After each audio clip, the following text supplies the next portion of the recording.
back to the Sad Dad Games podcast. I'm Shan. I'm Eric. I'm Tucker. And I'm Lundy. Today we're going to start a new game. We're finally starting a new franchise. This is a big deal. This is groundbreaking. Woo! It's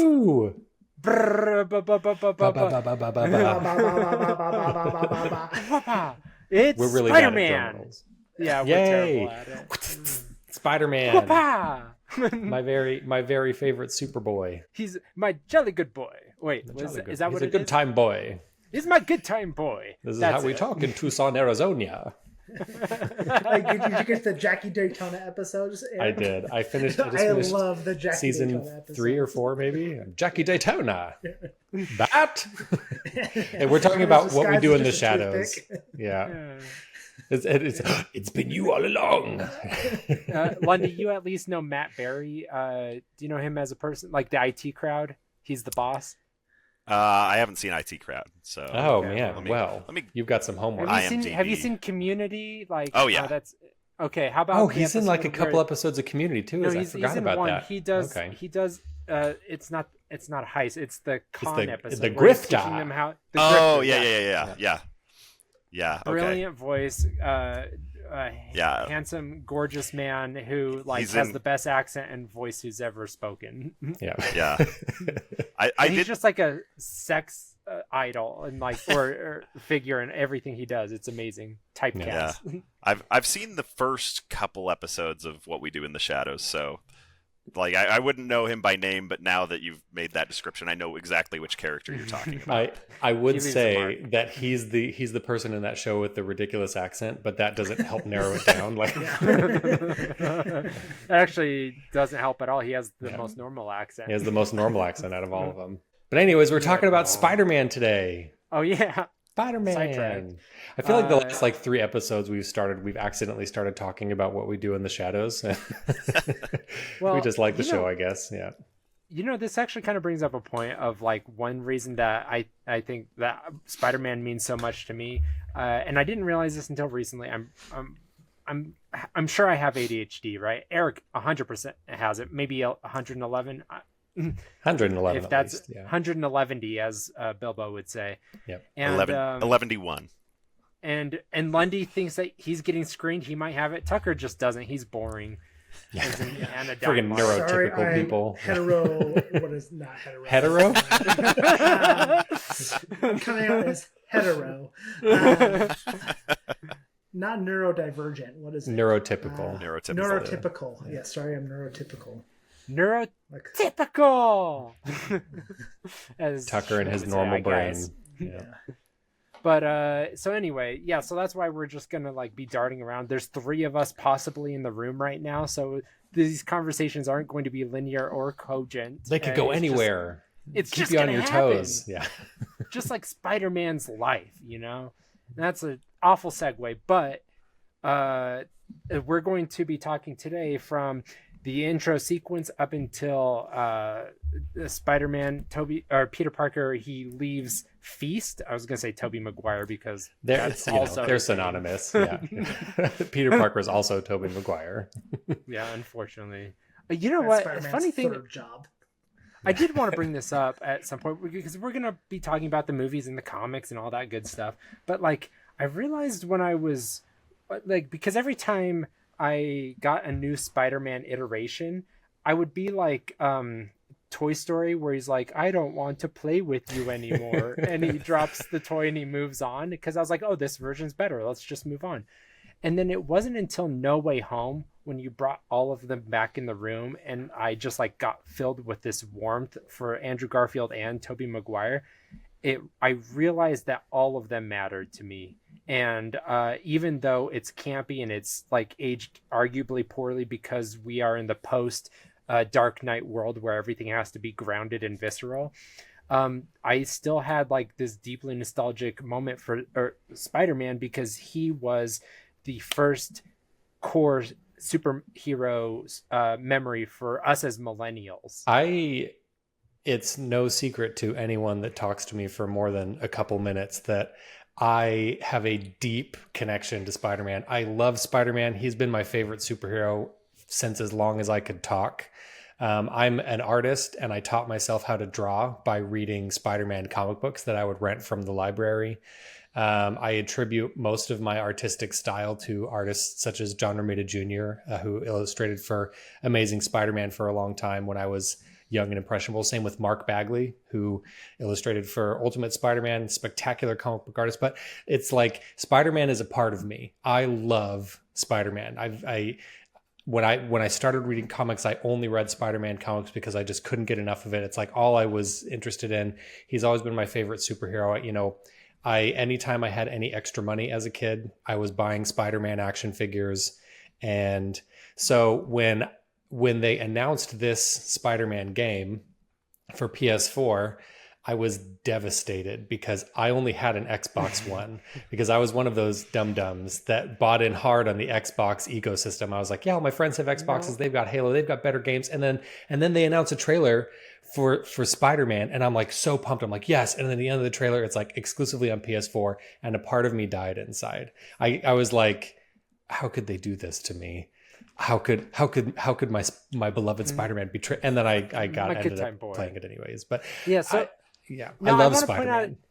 None of us were wrong to choose Xbox. If you're like this middle aged millennial like us, right? You probably chose Xbox because you chose PlayStation or Xbox at the first generation, and the first generation was Halo. So that's why we all chose Xbox. And then eventually Microsoft shit all over us and we had to switch over to PlayStation. Well, and Xbox 360 freaking ruled. Like, there was not a cooler console out there. That was the coolest. There was good reason. Yeah. I mean, I've been a PlayStation guy day one, so. Oh, okay. Well, nerd. Yeah. Just kidding. My bad.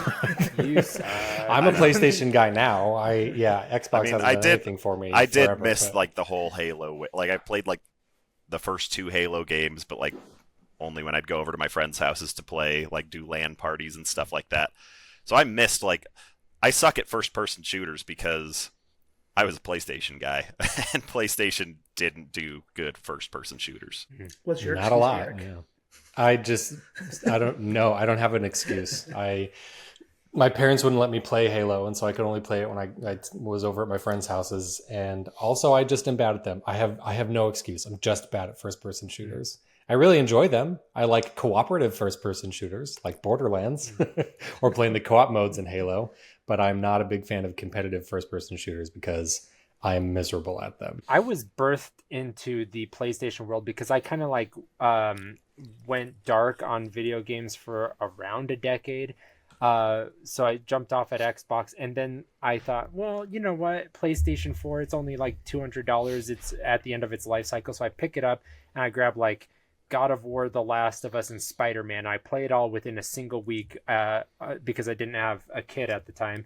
And it was Christmas break, and it was like the greatest week of my life because I realized it's not that I didn't like video games, it's that I didn't know what a sad dad game was. I didn't know these single player narratives that I would resonate with so deeply. Yeah, as an only child, I don't know how I wasn't on the PlayStation train, because that was out before we had any reliable internet, because I'm pretty sure we had dial-up internet at my house till I was like a junior in high school. So like 2007. And then we finally got better internet, and so online games became a lot more fun for me.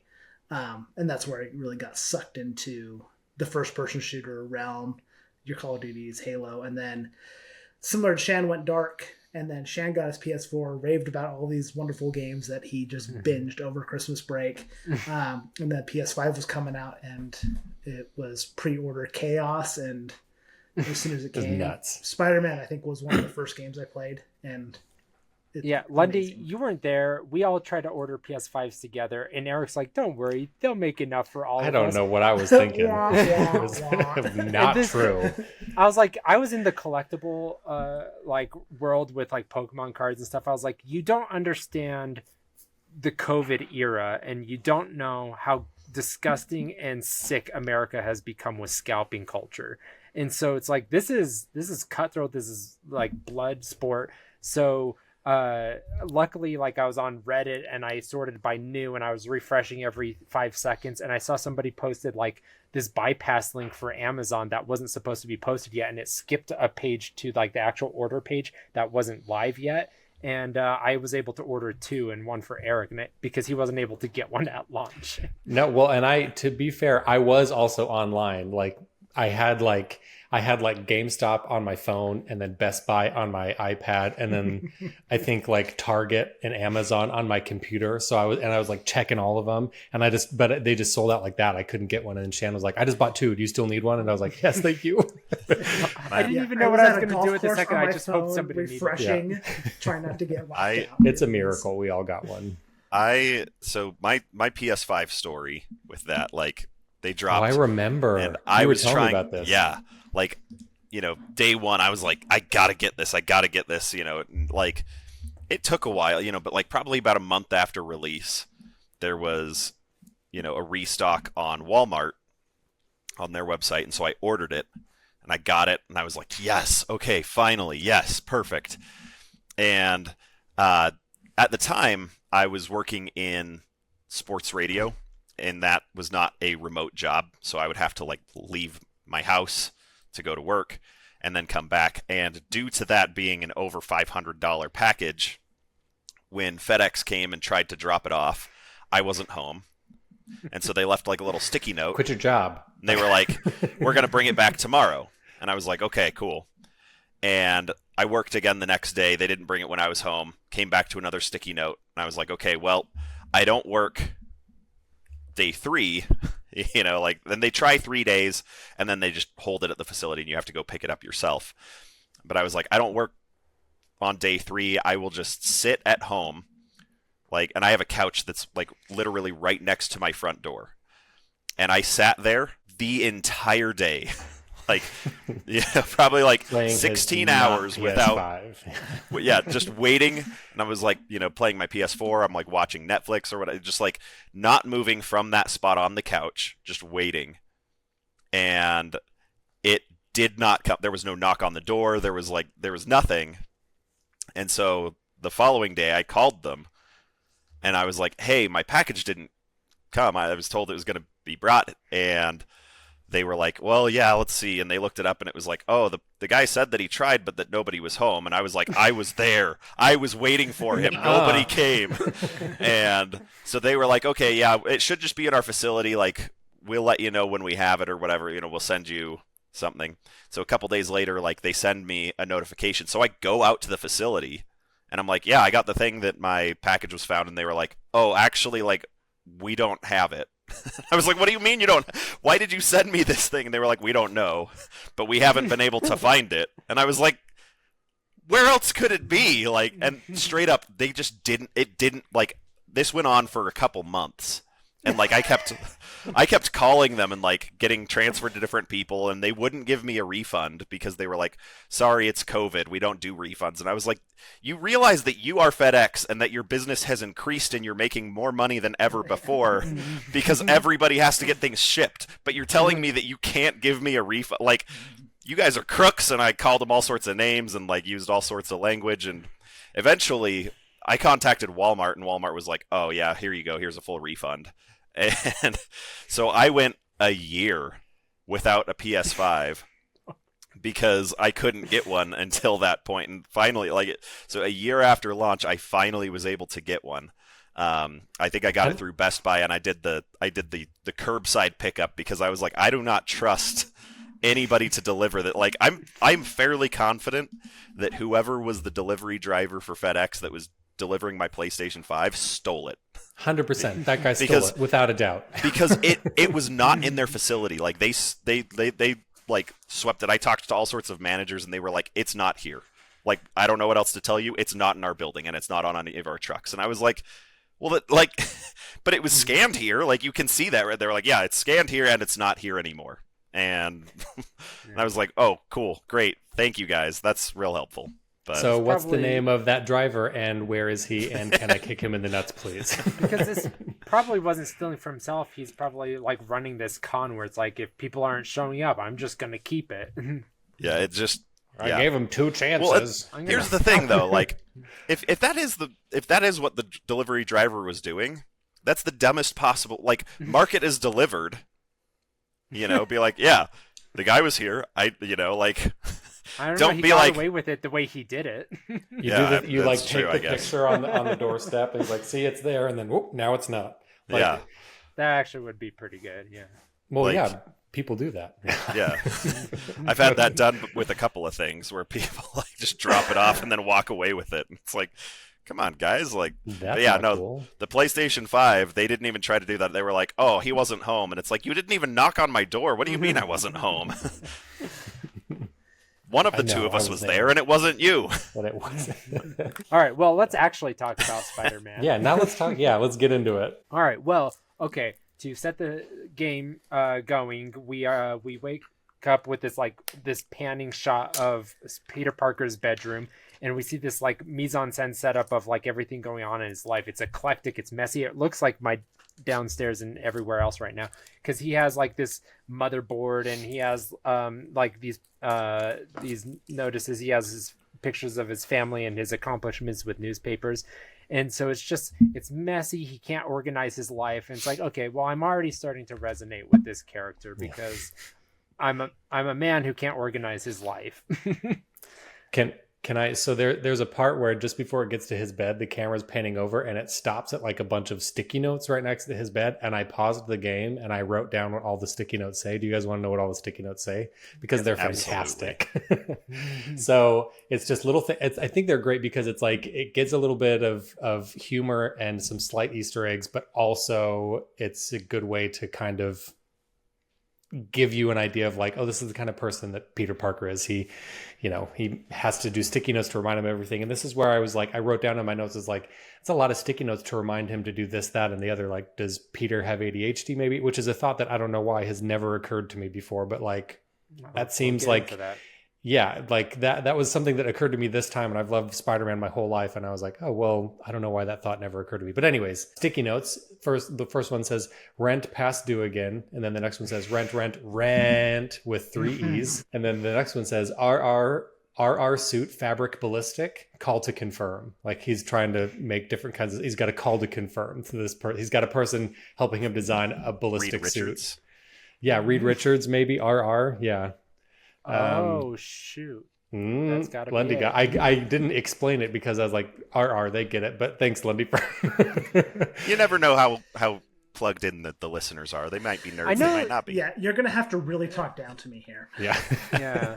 I know that like I would he explain had it like you would to a affinity for using 3-year-old. alliteration. Stanley, like every Peter Parker, like everybody's a or like a, it's alliterated. Yeah. So then he's going to call Reed about a fabric for his ballistic suit, call to confirm. And then another one says call ESU RE loan extension again. So he's a little behind on his loan payments. And then pick up Aunt May at 10 p.m. at Feast, which is, we found out he does that a little bit later in this chapter. So sticky note worked. And then the next one says, need a catchphrase. It's webbing time, question mark. And then this is my favorite one. This is the best sticky note, and the best part of this whole game is email JJJ a dozen roses from secret admirer. I just love the idea. Well, and it's like Peter is broke. He's behind on his rent payments. He's behind on his like student loans, and he's got the money to send a dozen roses to J. Jonah Jameson as a prank. I just like. Mwah, chef's kiss. Fantastic. Nick, how much does this cost you? Oh, thousands of dollars. Nick, you don't have that kind of money. Yeah, I'm well, it doesn't matter. Under budget. I have to prank Schmidt. It doesn't matter. He's got to get those roses for JJ. I just thought that was so funny that like, I love the relationship between JJ and Spider-Man in these games, especially because they don't really directly interact until a little bit in the second game, but like.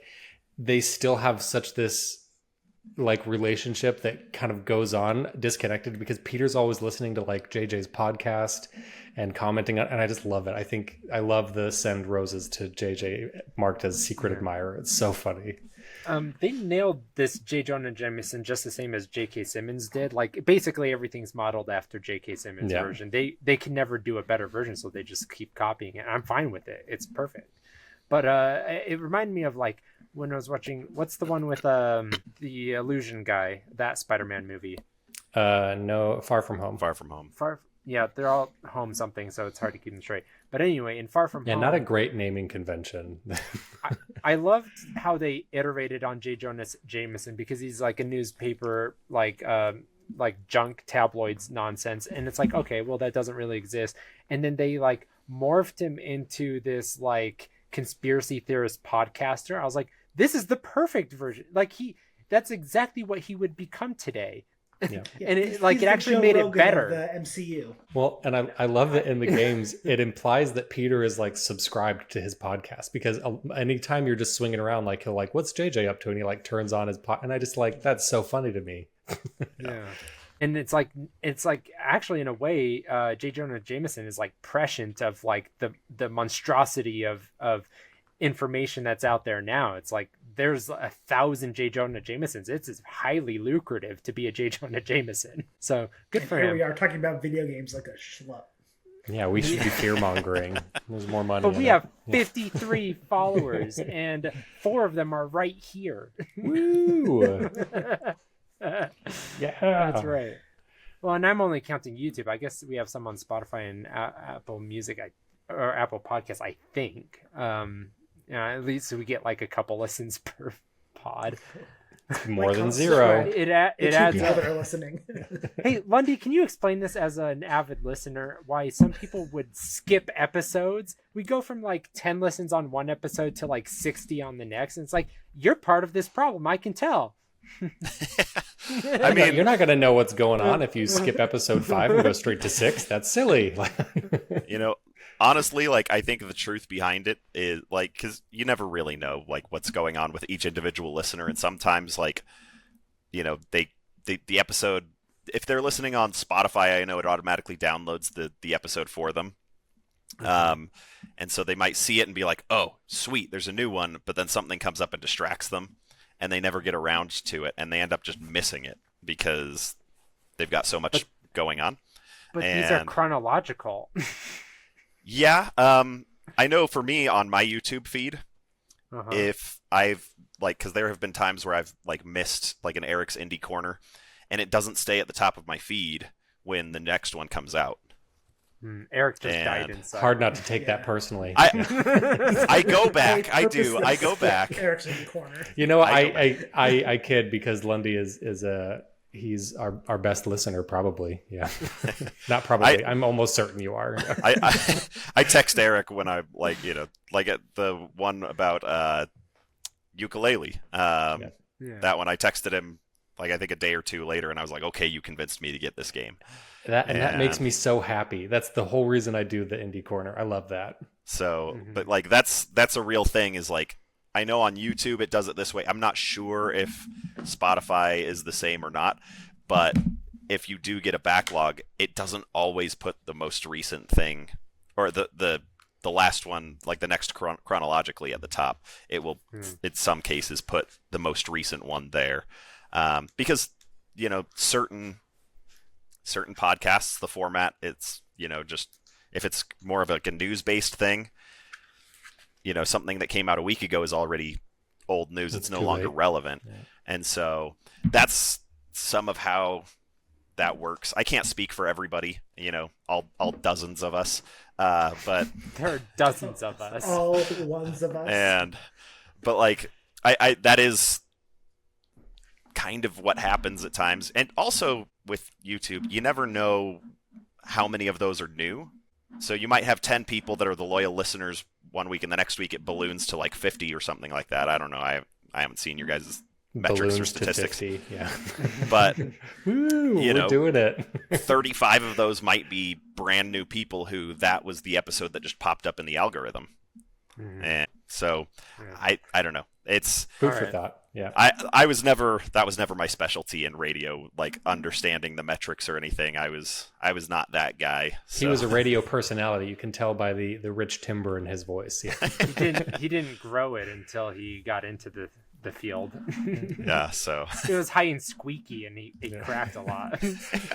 Yeah, I knew Lundy Sounded before like you the, should have heard him talk. Yeah. Hi, my name's Lundy. it was I like get into sports radio. it was the surfer fish from SpongeBob where everything was just guys.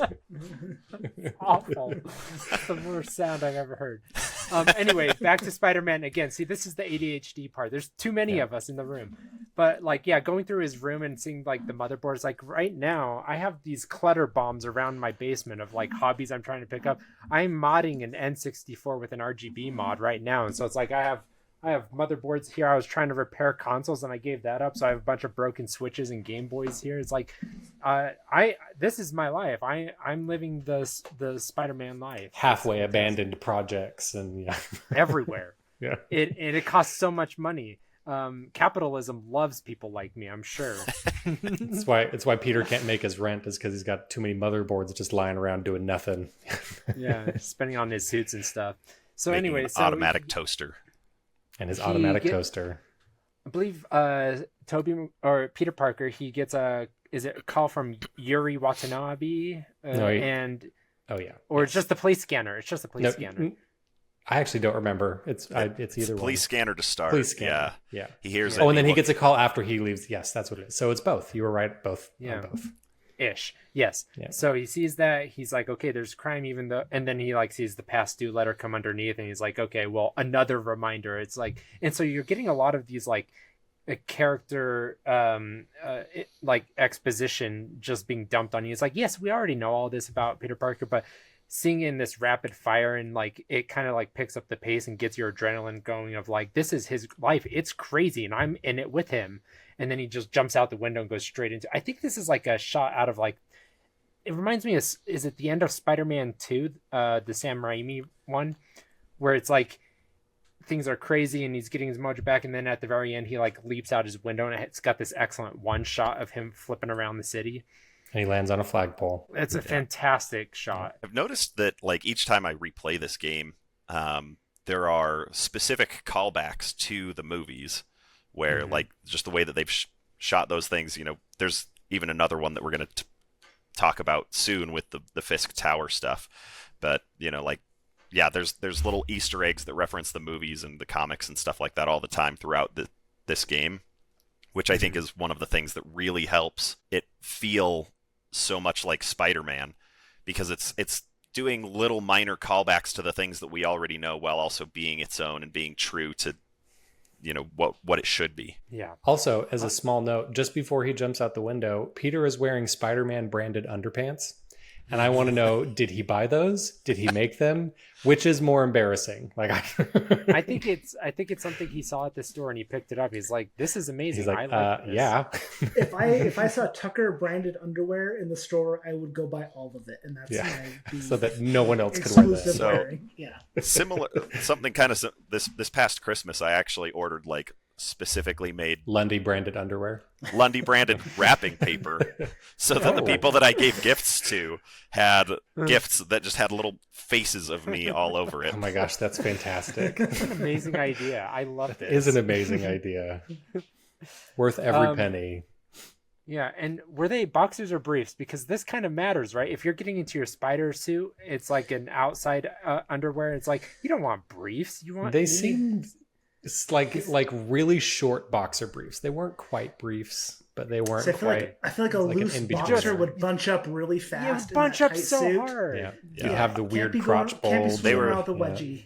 I think they were like the 3-inch inseam boxer briefs, like the really short ones. This is way too specific. How much time can we spend talking about Spider-Man's underwear in this episode? Well, we haven't talked about his package yet, but we're not going to either. We'll get there. So. Don't worry. Yeah.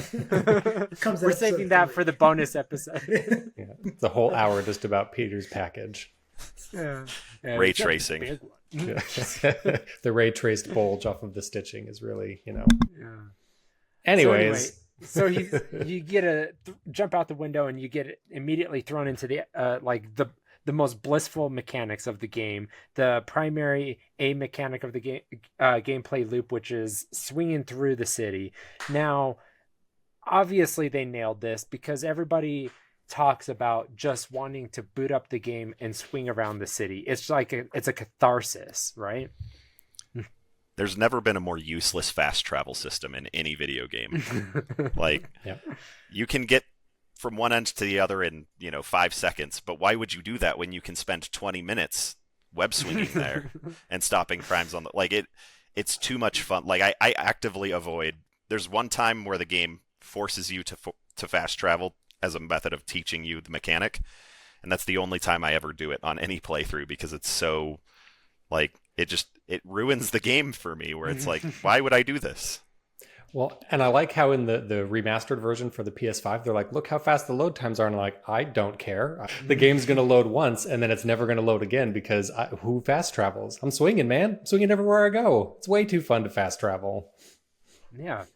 Like, they make it so incredibly fluid. You get the primary motion of just hitting the right trigger, but like, there's no instance of swinging through the city except like maybe if the skyscrapers clear out from your sides, where it's like you can't always be moving. Even when you like smash into the side of a building, you immediately go into a vertical run. Like, it is all very fluid, and there's nothing to kind of jar you out of the fluidity, and it makes you feel powerful and energized. One of the things I really love about the swinging mechanic is it's a good example of easy to learn, tough to master kind of a thing, where like I have daughters who are 8 and 6, and they are both completely capable of swinging around the city all on their own.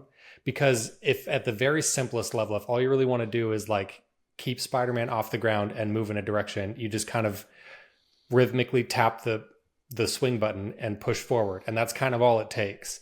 But if you want to get fancy with it and jumping off walls and doing tricks and like flipping over things, it can be a lot more complex and involved. And so it's a good system that I feel like applies for, if kids want to play the game, they can play that part of the game, and it's great. And if I want to play the game and be fancy and do tricks and, get to a location in as complicated a way as possible, I can totally do that.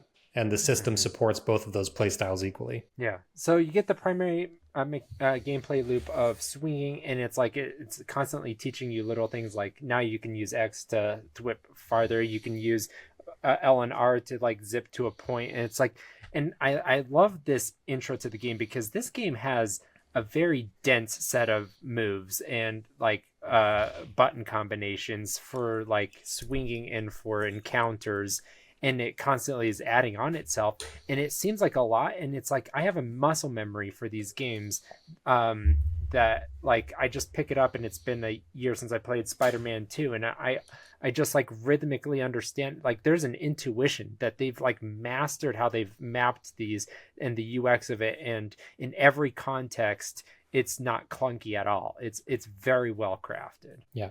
The folks at Insomniac, those guys know what they're doing. They make good games, and they don't just make games that like obviously Spider-Man swinging around is fun. There's been several other games that have done that really well, but Insomniac knows how to polish a game and make a game feel good to play. So it reminds me of they made a game for the Xbox One called Sunset Overdrive that was not a spectacular game, but was a very fun game. Who also, fun fact, same main voice actor who plays that character as does Spider-Man. Yuri Lowenthal is my boy. He's amazing. But I remember playing Sunset Overdrive, and you're like, you can grind on things and like bounce off of cars and flip off of this. And I was like, wow, these guys like really get fluid movement. And then a few years later, they showed the trailer for the Spider-Man thing, and it was Insomniac Games, and I was like, that totally makes sense. Like, I can't wait to see what these guys are going to do with web swinging, and it just feels good. It feels really good.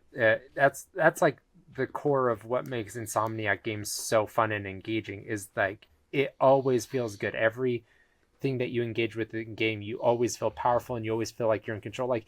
And like, it's eclectic, it's crazy, it's messy. Like, you get into the battle in front of Fisk's tower, and you immediately get thrown a swarm of enemies, and you have to be like watching your spidey sense and dodging, and like, and certain enemies you have to jump under, and like you have to like wrap people up with R1. Like, there's so many things going on. It's chaotic, and like I realized I got like all the way to Fisk, and I hadn't been hit once. And it's because it's just like, I think it's because like they allow you to break an animation in order for a new button press, so it's like it's very responsive and punchy, and you always feel like you're in 100% control. Yeah. And Kicky. And Kicky. Punchy and Kicky. Yeah, this is probably one of my favorite intros to any video game ever. Mostly, I mean, one, it's fantastic just in general. But in the context of, for me, and I think for a lot of people, this was such a heavily anticipated next game to Spider-Man 2 from the PlayStation 2 era. Lundy, I know you've played that game because you're a PlayStation person. I played that game. Well, it was on everything. Yeah. I had it on GameCube. Yeah. Yeah, it's one of, I think, to me, one of the best games ever of its era. And then this game just, I feel like, picked up exactly where it left off on what a Spider-Man game should be. And this is just the perfect intro of just, hey, we have this great character in Spider-Man and Peter Parker. We have this great universe of New York City, great enemies. We're going to put all the right ones up front first, and we're going to say, hey, this is what modern video game technology can do for this. We're not going to change the base of what makes it good. We're just going to throw this great technology on top of it and blow your freaking minds away. And Insomniac did that with this introduction. Yeah. It's a bombastic intro where you're doing a lot of things, but it's also doing a good job of teaching you the mechanics. And it captures that like comic book feel of Spider-Man kind of being larger than life. And, you know, he's like, you land on the street and there are like thugs in the street using machine guns on like AK-47s on the cops. And then you go up to Fisk Tower and you're like, there are people with rocket launchers inside of the building. And like, it's just this perfect level of like stupid comic book nonsense, but it's so eclectic and fun and colorful. And you're just like, I'm friggin' Spider-Man. And I just love it. And one part that made me really chuckle is that part at the beginning where there's all those thugs like in the street that are shooting up the cops, and they're wearing like chest armor, like bulletproof vests that say Fisk on them. I was wondering about that. I was like, what? Doesn't that You give guys away are the the whole game? worst criminals ever. Like Wilson Fisk, the Kingpin, is like, all right, guys, go do all the crimes, but don't forget to wear your Fisk branded like vests so that you definitely go to jail and I get blamed. Yeah. But this feels like it's very something Donald Trump would do of just, hey, I got to brand it with my brand. So this is Fisk saying, I got to brand these guys with my brand. It's just so dumb. Sure I thought it was hilarious. Fun little thing about that. Do you know where in New York City, in Insomniac's New York City, Fisk Tower is located? Oh, it's got to be Trump Tower. Is it Trump right? Tower? It's Trump Tower. Of course. Oh, that's amazing. Yeah. Where else could it be? Yeah. That's where it is. Yeah. That's so great. And no, and like it's funny now because like now like politicians just brazenly commit crimes in person, and everybody's like, yeah, who cares if it's on my team? I don't care if people commit crimes. So it's like it's actually very tonally perfect for Fisk. Like this is reality now. It's just, well, but then he seems all upset when they catch him at the end, and it's like, you literally printed your name on every criminal. Like, well, I don't know what you were expecting, man. It was Jeremy down in marketing that friggin' Jeremy mistake. Gosh, all right. Well, anyway, then you like scale Fisk Tower, and Fisk, gosh, he's a behemoth. He's very fast. Like I forget, it's like I have to dodge like 3 times in a row when he's lunging at me, because like that guy is a bullet on his feet. It's incredible. That's one of the things that I love about most depictions of Kingpin is that he's this big, fat, lumbering, kind of gross looking dude. But in the comics in the comics and in most media, he's incredibly strong and very, very fast, and often goes toe to toe with Spider-Man and is able to hold his own pretty well, which is like, it's surprising that and it shows that really well in this fight. He's very fast. He's quick on his feet. Yeah, it reminds, like, I think they absolutely nailed it with Vincent D'Onofrio in the Daredevil show. It's just like he wasn't like as like physically massive, but like he completely nailed like the personality and the imposing force that he is, and he also is very fast and very like strong that way. And it's just like when it shows him like smashing people's heads into doors and everything that he does in that show, it's like I was captivated, like the way that they would capture that on film. I was like, I felt like he was a greater threat physically than any character I had yet seen on screen, because like in movies and stuff, you see violence and stuff all the time, but like it's so fast and stuff, it's not like grounded in a way that like makes you feel the physicality or the momentum of this person. And like Daredevil felt like they scaled back, and when they showed the violence, it was gratuitous and it was incredible, but it felt like a real gut punch because of how real they would capture it. Yeah, Kingpin is I think he was a great choice for the beginning of this, especially with how they set up the story, because Kingpin is a classic Spider-Man villain. I mean, he's sort of a Spider-Man and Daredevil villain, but he's a classic Spider-Man villain. So it's a good way to get you in Spider-Man's shoes, feeling like Spider-Man, going, and it does a good job of leaving that power vacuum, which is going to become really important later in the story. And so it's a smart way to set up the story that Insomniac is trying to tell. And also, I am always down to punch Kingpin around. He's a great villain. He's a great one to knock down. Yeah. Great pin to no, didn't work. Yeah. Anyway, There it is. He's a great king to pin. To knock down at like bowling ball. I get it. bowl I got over. it, Shan. To bowl over. like One the of the- bowl over the competition. Was One that of the things opposite? that my first playthrough, it was really important to me to like, because on that initial swing through, I remember hearing Yuri Lowenthal's voice for the first time and having the distinct thought that I was like, I don't know what I was expecting, but it's a little different than what I expected. And it was one of those moments where I was like, this guy has to kind of prove himself to me. I wasn't sure how I was going to feel about his performance. And very quickly, I felt really on board with it, because throughout that whole Fisk Tower, his little quips and things like that, like, it was great writing, but also great delivery. And he was just right on top of it as you're like going through the vents and stuff. And he remarked, for being a criminal, he has remarkably clean air vents. And, It's like my own little Spidey entrance. yeah, Just always talking to himself. And just cracking these jokes and stuff like that, and when Kingpin steps behind his like blast shield door, like, it's these glass doors that close, and Spider-Man's like, I can still see you, right? And just like these little really dumb jokes, but like they're so perfectly delivered that I was like, okay, yeah, I'm on board with this voice actor, because like, I mean, the writing team had to write it first, but those are the kinds of jokes that can really easily be just like, they could get obnoxious, and he delivers it perfectly as Spider-Man, like just the way that you want those quips to work. that's part of the charm of Spider-Man is the dumb dad humor. And I agree. I love Yuri Lowenthal. I think he's fantastic. He might be my favorite iteration of Spider-Man. I have to kind of sit on that for a little while, but like, I really like Yuri Lowenthal's performance here. And something that I really like, a fun fact, is that for all of the voice lines that are like outside of cutscenes that could be heard while you're swinging around the city, Yuri Lowenthal recorded all of those lines twice. He recorded a version where he was just like sitting still and, calm and not doing anything. And then he recorded a version of those same lines where he sounded exerted, like, huh, ha. So that if you are listening to him talking like to MJ on the phone or something while you're swinging, he'll be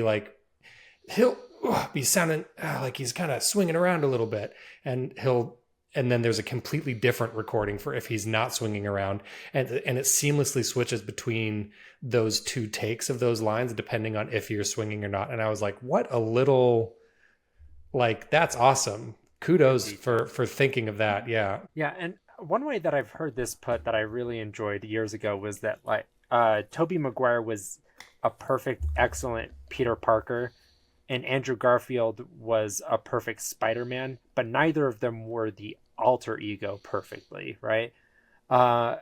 Or the other identity of that character. And Tom Holland is the best marriage of who Peter Parker is in Spider-Man.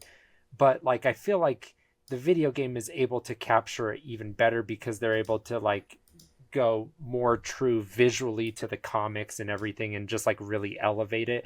Whereas Tom Holland is like, okay, he's the whole package. He doesn't look like the perfect Peter Parker. So it's like maybe in the looks department, he's not the perfect Peter, but like he did everything else, where it's like, okay, we can literally make the video game version of him everything, so let's just absolutely nail it. And so it feels like he's lifted right off the comic pages. Yeah, I always said that, like, what's your favorite Spider-Man movie? And I'd be like, oh, Insomniac Spider-Man. because it's just like it's the best Spider-Man movie. It's got such an awesome story, and if you just take the cutscenes and watch them back to back, it's better than any other Spider-Man movie. It's just I mean, except for maybe the Spider-Verse movies, but they're kind of their own thing. They're fantastic. So I love this game. I love the performances. Yuri Lowenthal is my man. I love that guy.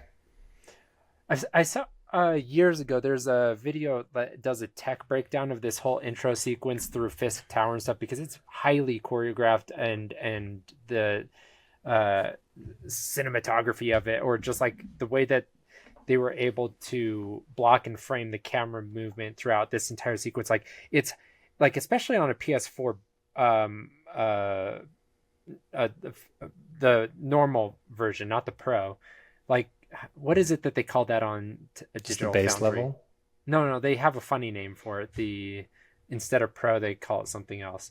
Anyway, it doesn't matter. It's funny, but I'm pooching it. So anyway, like this sequence, there's so much geometry, polygons, physics going on. There's so much AI, like of the characters. Like it's pure chaos, and like it was impossible for them to just play it out as it is. So they spent a disproportionate, crazy amount of resources just crafting this opening sequence, where they had to like actively call out everything that you weren't looking at every time the camera was being taken control of, so that it could capture everything in real time.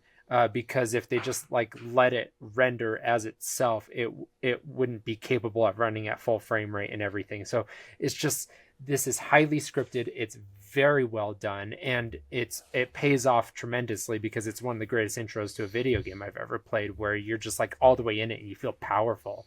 It was worth the like dumping teams of resources into this for like a year or more. Makes you feel like Batman. Yeah. Oh, that's the joke, where every time a Batman game comes out there, it really makes you feel like Batman. No, just me. I Okay, I thought that was a joke that other people told. Might just be an Eric you're joke. online too much. Yep, I'm online too much. I thought it was just kind of like a subtle dig at, people that try to say that this Spider-Man game is an Arkham clone. Oh, what? I haven't heard that. I feel like they're very different. F themselves. I and agree. They're both really great games for really different reasons. Yeah. They're both superheroes. I guess they have that going for themselves. Yeah, they're superheroes and they're punchy. The combat has some extremely surface level slight similarities, but nothing significant. Anyways, funny thing, I remember playing Shadow of Mordor and being like, why does this feel exactly like a Batman game? I didn't because get it was exactly a Batman game. It was a Batman game and it was a great game. I love that game, but it was just Batman Arkham Mordor. Like I just Shadow of Mordor. We won't talk about the sequel. Shadow of Mordor. I haven't even played the sequel. But second one, it has excellent things, but as a whole, it is a piece of shit. From gameplay wise, like it does a lot of really cool things gameplay wise, but like me being a massive Lord of the Rings fan, what it does with the lore is offensive to me. It is. I heard that game just kind of dumps all over the lore, which is not what you want to do with Lord of the Rings. Well, it's like, like the pacing of the game is crazy, right? Like you kind of get like a normal game at the beginning, and then at the end, it's like, here, go do these like 50 battles in a row, and that's awful. Like it's just highly repetitive, and you're like, I thought I was playing a story, but I have to stop that to play all these like raids or whatever they were called. And then after that, you're like, okay, finally I get to go back and finish the game and go beat a Sauron. And then it just like ends, right? They just like have this, it's like they ran out of budget and they're like, let's just splice together a bunch of like panning shots of and do a voiceover of how this game ends. It's like, what the shit am I playing? I'm supposed to fight Sauron. And I thought maybe there'd be a trilogy, and it's like, did they just run out of budget and cancel the game? Like, what happened here? It's a shame, because the first one's so good. Yeah, and even the team behind it, like they explained the reason for some of the decisions. Like, I remember one of the quotes was somebody said, they really felt that Gollum and Shelob were like the two unsung heroes of Lord of the Rings, and I was like, No, it's Sam. They're pretty sung. they're not even heroes. Like, what are you talking about? Shelob tried to eat them. Like, had Shelob been successful, You've read Lord of the Rings, right? like this is not like, what are we doing here? What are we talking about? Like, So they didn't get it at all. completely missed the point. And yeah, it's just, yeah, it made me really, really angry. You know, one of those things that ultimately is inconsequential in life, but I got really, really like viscerally upset about that. Yeah, that's one of those things. Yeah, that was one of the Not last like games Spider-Man. I played on Not Xbox like Spider-Man. before Not like- giving up for PlayStation. Yeah. Yeah. All right. So anyway, we get through Fisk Tower, and then what happens right after this? We go out to see Otto, right? Yeah, Yuri has you fix some cell towers, and oh no, you go see Otto first, I think. Yeah, because you were late for work, and so you got to go to work and help Otto. Who could he be? I wonder who this Otto Octavius character is. It's a great mystery. Yeah. All of us just have this like innate understanding of who this is, what's going to happen because we've seen the movie. I imagine it's pretty true to the comic, right? I mean, depending on, there's so many iterations of the comic that it's like, but yes, it's fairly. I mean, it's fairly close-ish. The thing that I love is you're like going late to work and you're like, no, wait for me, I'll help you get everything set up, and then you get there and he's already strapped into the machine, and it just has these 4 like giant cords like extending into to plug into the machine. It's like, wow, they're not even trying to be subtle. They're just like, hello, welcome to the game, this is Dr. Octopus, he's right over here. Like, Well, and I think Dr. Octopussy. I think it helps to kind of drive, because like up until that point on your first playthrough, you don't know who the boss is. You know, it just like pops up on like the screen as like work, and so it's just some disembodied voice that doesn't have a name or a face attached to I it. think he calls him Dr. Octavius on the phone though. I don't think he does. I might be wrong. Like Never on mind. the way Continue. there, Yeah, he's like, yeah. Peter, and he's like, oh, I'm on my way. You know, but he doesn't call him that yet. And so when you walk in, you see that, and it's like, oh, Peter works for Doc Ock. Like, Okay. you know, I'm so far removed from this being a new experience for me. Like, I was just Yeah. like, yeah, everyone knows that from the first moment he says anything. Yeah. they really, I feel like they wanted to, like, they weren't trying to foreshadow so much as they were beating you over the head. Be like, hey, like, this close personal relationship that, you know, you have right now is not going to go well. Like, Whoa, hold on a second. Someone who has a close personal relationship with Peter Parker ends up being a supervillain. Now you're going to have to slow down a gosh darn second there and let me catch up. Wait, his friends and family become superheroes at some point? Are you sure that doesn't sound right? Yeah.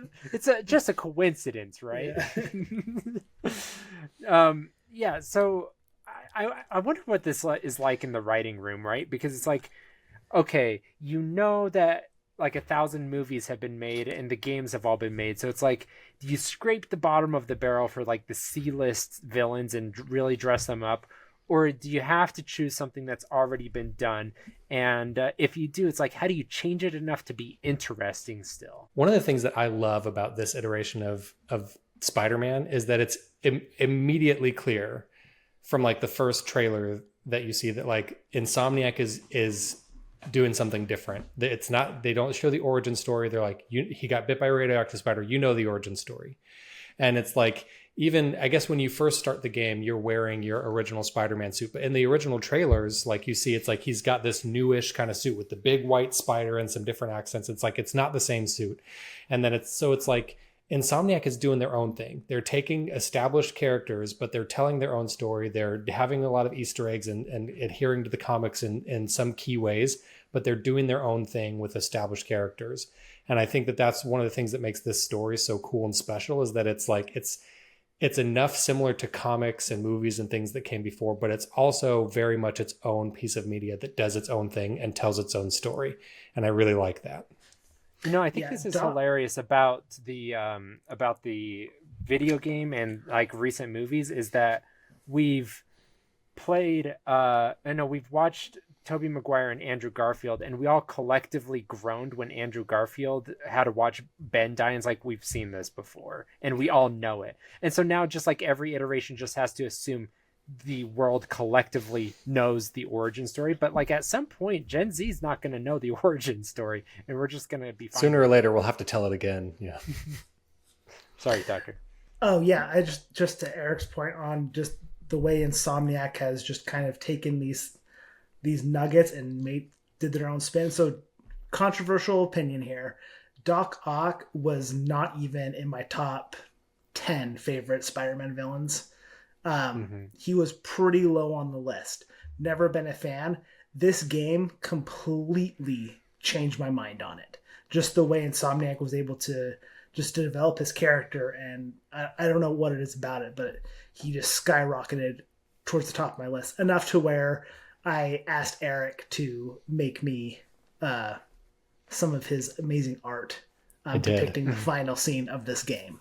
I did a custom art for Tucker. So much, and how much Insomniac just nailed this out of the park.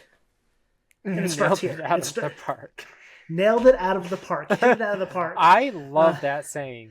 Yeah, I'm gonna nail it. It's out just of the like park. it's so close to almost being a difference. You're almost right. It's like It's streets ahead, is what it is. It's streets ahead. Look at me! I was hit by Cupid's sparrow. Yeah. Funny little bird, no, but he gets the job done.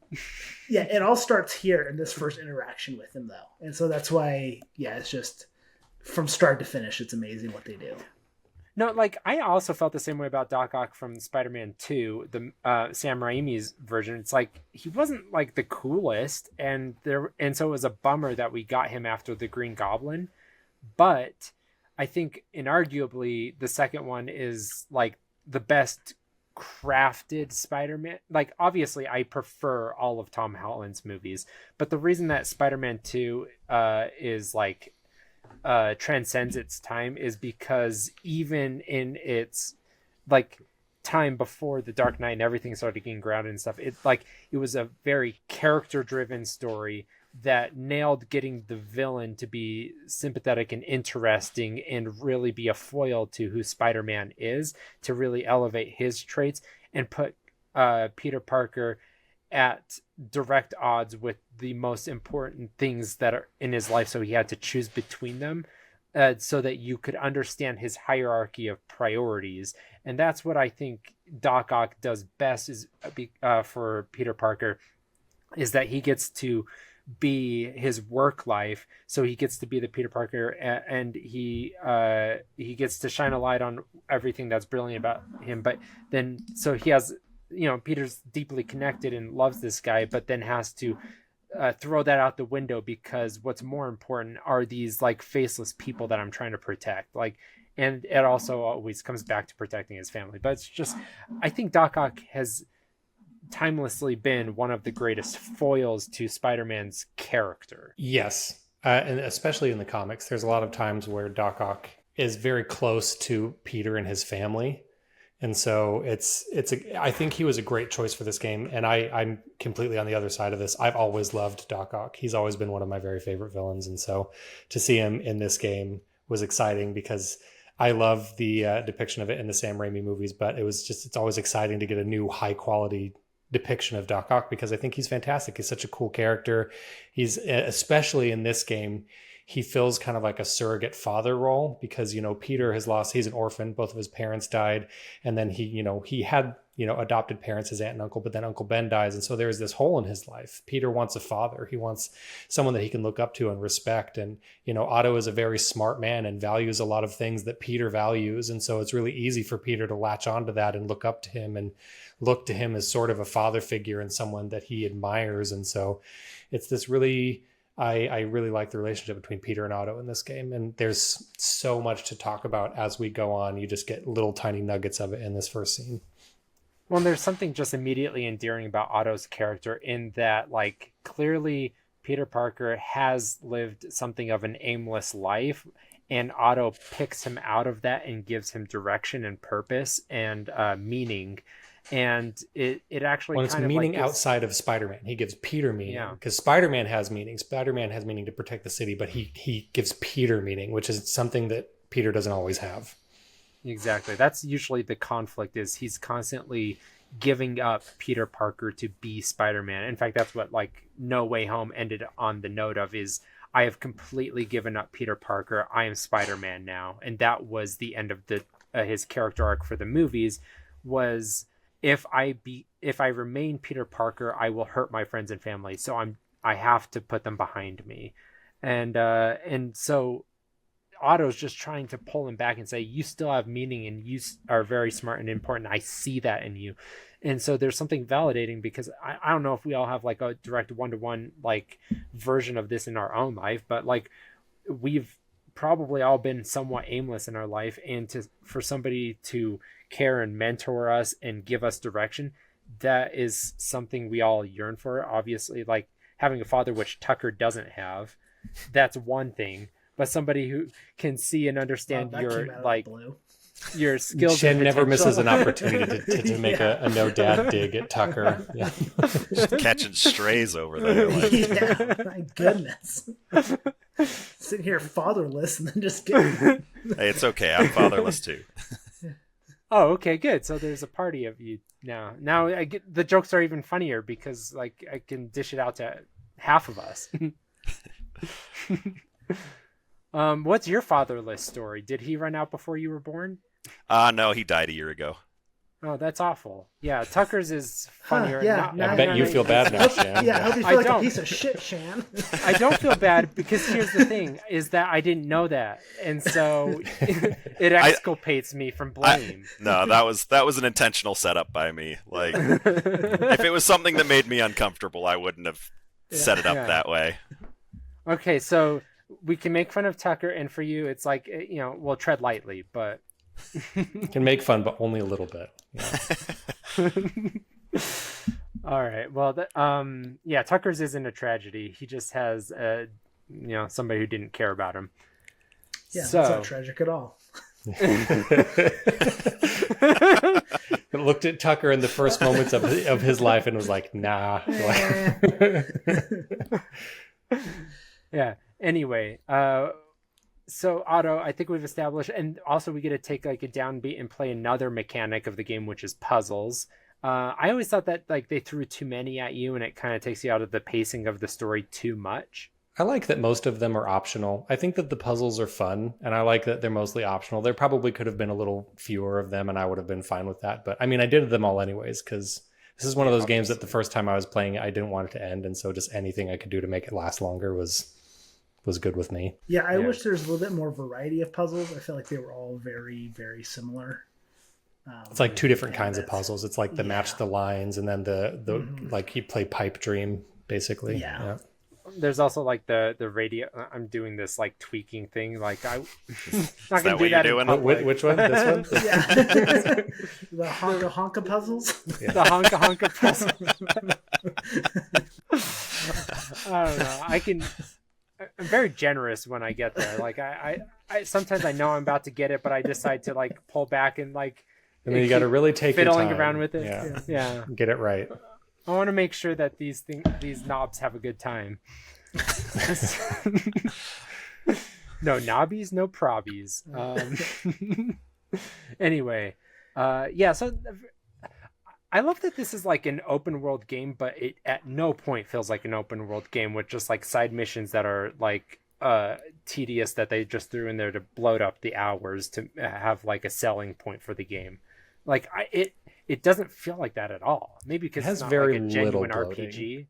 Yeah, I think that I would say that there's a very slight amount of bloating with the little missions that you do for Harry. He's got like set up those little research pods around the city. Oh, those were the only ones that when I was about halfway through with those, I was like, these could be done and I'd be fine.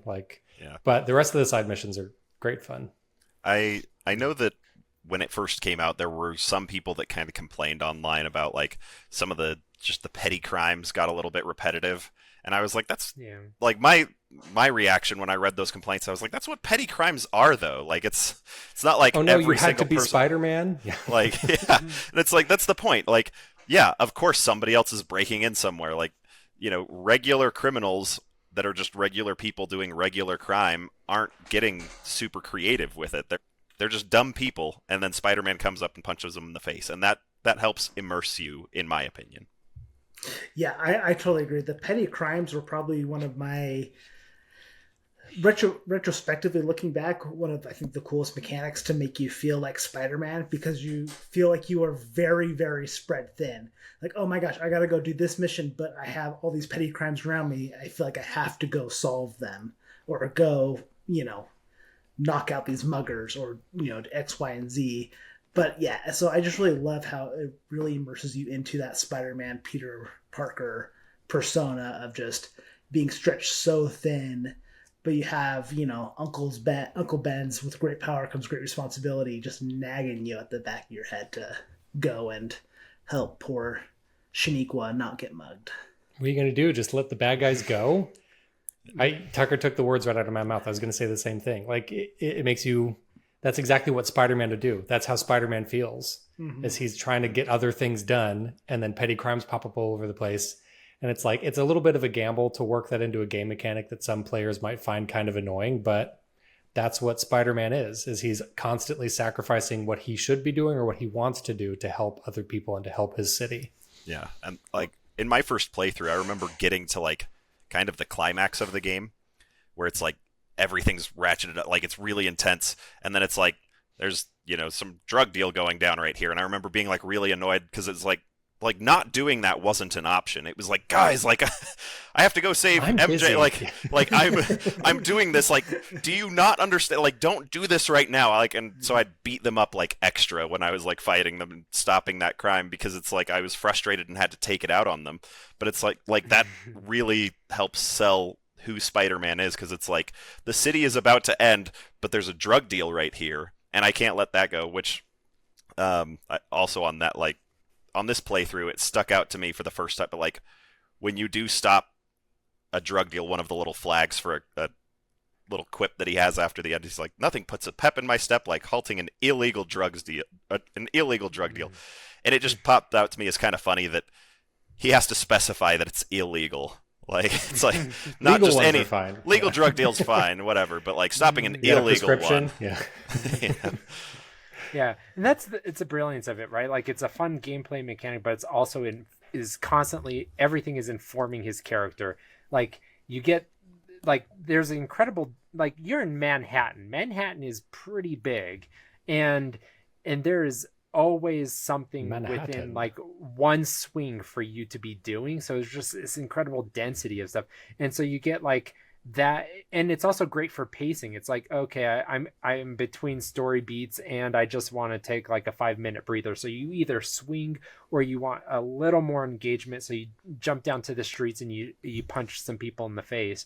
Like, there's always like there are levels of engagement that you can choose to engage with in this game to break up your own appetite for pacing, and to sprinkle that in with like other character driven things like finding his backpack around the city. Like, it's funny. It makes it into a collectathon, so another mechanic for you to engage with, but it also, like, it adds density, but it also just tells you more about Peter Parker. So like, all these fun typical sort of RPG elements are all adding and elevating who Peter is and what this world is, and I love that. Yeah, they're not just shoehorned in for a collectible sake. They feel very on par with the unlike every, what is it, EA character game? Are you talking Ubisoft? Like Assassin's Creed and stuff, Assassin's where it's Creed. Just like, hey, look at this map, and we're going to vomit a bunch of symbols onto it, and you need to go to all of them and do whatever. Here's a checklist that we've disguised as a video game. Yeah. Plus the rewards are insane, right? Because who doesn't want to spend 5 hours trying to unlock one suit? Like, these suits are gorgeous to look at. Are we talking about Spider-Man again? I agree. The suits are so cool in this game. My favorite suit in this game to play as, and I bought an action figure of it, is the Last Stand Spider-Man. I can't get enough of this suit. I love his little, I mean, if you read the comics, there's a reason why I like this one. But I love that it's a very Spider-Man thing to like, here's like 60, I don't know how many there are, but like 50 different suits. And you can just, whenever I play the game, and I like, my kids will sit down and, can I pick a suit? And I let them pick whatever suit they want, and we can and I play the game because there's so many suits. Yeah, there's like every game that I've ever bought that has like, you pre-ordered this, so you get DLC for a costume. I've never redeemed a single one, and that would make Eric, his ears bleed. But It's free stuff, man.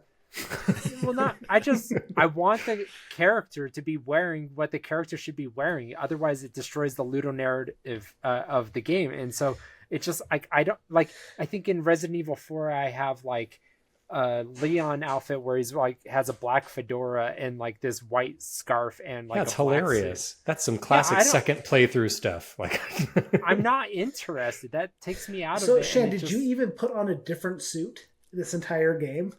No, Spider-Man, what I was getting at is the only exception where it's like, I got to get every costume. I've got to try it on for at least 30 minutes. Like that, it is his character, so it doesn't take me out of the game at all. But also it's just gorgeous art. So I'm always interested what the next thing is, because some of them aren't even like grounded in like this universe of Spider-Man, but it's just fun. Yeah. Well, and I mean, the ones like the little action figure I showed you, the Last Stand Spider-Man, some of them are similar enough to his normal Spider-Man suit that you can kind of like, yeah, he might be wearing this. Like, That's exactly right. Favorite Spider-Man suit in this game? Strop hole? Spider-Man prismatic 2099. Mine's always going to be Scarlet Spidey. Scarlet Spidey's a good one too. In every single game is just hits so hard for me. Lundy is thinking. You can see it in his eyes. He's trying to choose his favorite child. Yeah, that's a really, really good question, because like I feel like I almost pick a different suit each playthrough, and there's certain things that I love about like each of like I know on one of my very first playthroughs I did it almost entirely with the Homecoming suit. And one of the things that I appreciated about that one in particular is like, for whatever, like, it was at a time when I was really working out a lot. And I don't do that anymore. I'm not in nearly as good a shape as I once was. But like, I just remember some of the times when like you're raining and like perched on top of something, that suit like really accentuated like his lats.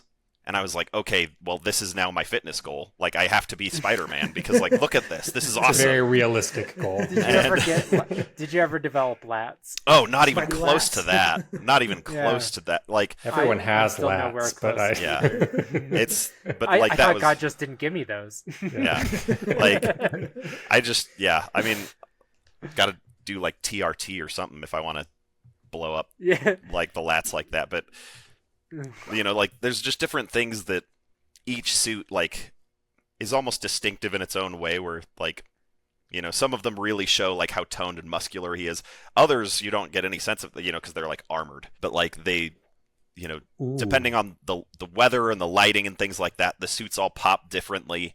And so like it really just it's hard to pick. It might be the one that Insomniac came up with, the White Spider. I really love that look. I do want to give a quick shout out also to the Iron Spider outfit and the Spidey armor one, where he's like wearing the big, it looks like Knight's armor almost. I really like those ones as well. But yeah, it's hard. There's so many good ones, and I there is a solid argument for the like Insomniac original Spider-Man suit. That one feels like, when I'm playing this game, that one feels the most like grounded and authentic in this universe. It's a very well designed suit that's like it's a good one. But I do really like Scarlet Spidey, Last Stand. The one that you get for doing the Black Cat side missions is a really good one too. That one's so good. Yeah. There's too many good options. Like I don't think there's a single suit in the game that I'm like, wow, that's dumb. Like, why would you, there's some that like I feel like I should feel that way about, but I don't. I hate the samurai one. The one where he looks like a cartoon samurai. I hate that one. I also don't like Ghost Spider. The one where he's got the flaming skull head. Flaming skeleton. Yeah, not my jam. I think the only one I really, really hate is from the second game, the Miles Morales one, where his hair is just sticking out his stupid toothpaste sleeves and his Adidas. I hate that suit. I hate that it's canonical. I could talk for hours about how stupid that suit is and how mad it makes me. Coming in a few episodes when we tackle Spider-Man. Ooh. All right, sorry, Shan, I cut you off. Stupid. No, I'm pretty much just like, I usually stick to the suits that have the most like specular lighting on them, because when you're swinging through the city, just especially when the game has ray tracing, it's like the way that the lighting plays off of his suit is just like phenomenal to look at. But if not that, I love playing like the what's that from the Miles Morales that movie. The Spider-Verse? Into the Spider-Verse? Spider-Verse. Yeah, the Spider-Verse suit is that's a good one. because they lower the frame rate and everything. It's fantastic. They've got those sketch lines and Yeah. It's so cartoony and it takes you out completely, and I love it. All right, so we have met Otto, and then we rush off to Feast right after doing some city stuff.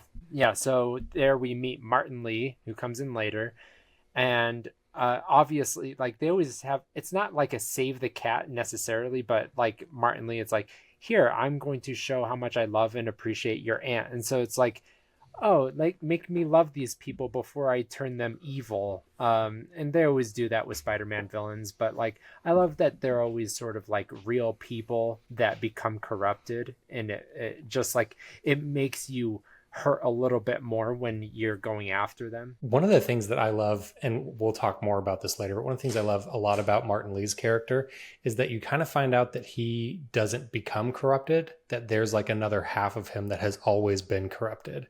And so it's almost like two characters rolled into one, where I genuinely feel like Martin Lee cares about Aunt May and cares about Feast and wants to help people. And then there's this other side of him that might share some of those values, but feels like is the bad guy, you know? And so I think that Martin Lee is a cool and interesting villain, and he's a good sort of a foil, not foil, but like a good pairing with Doc Ock as another primary villain. And so I think that it shows different archetypes of Spider-Man villains. I enjoy that a lot. That's what I wanted to ask. So far, I mean, obviously we have more villains the more we go. And what I love about this is like the TV show is always like, or I mean, the movies are always like, how do we put 4 villains in a single movie? Because we got to get them all on there so that people can see them in the trailer, and they all have to come to the theater. And it never works because you get 2.5 hours to lay the groundwork and foundation for, I said found work. The found work and groundation. Shane really nailed that out of the park. Nailed it out of the park.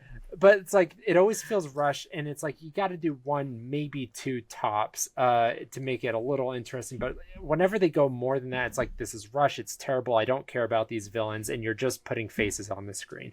And this was the first time where, because like they tried to do the Sinister Six in the movies several times and it just kept failing.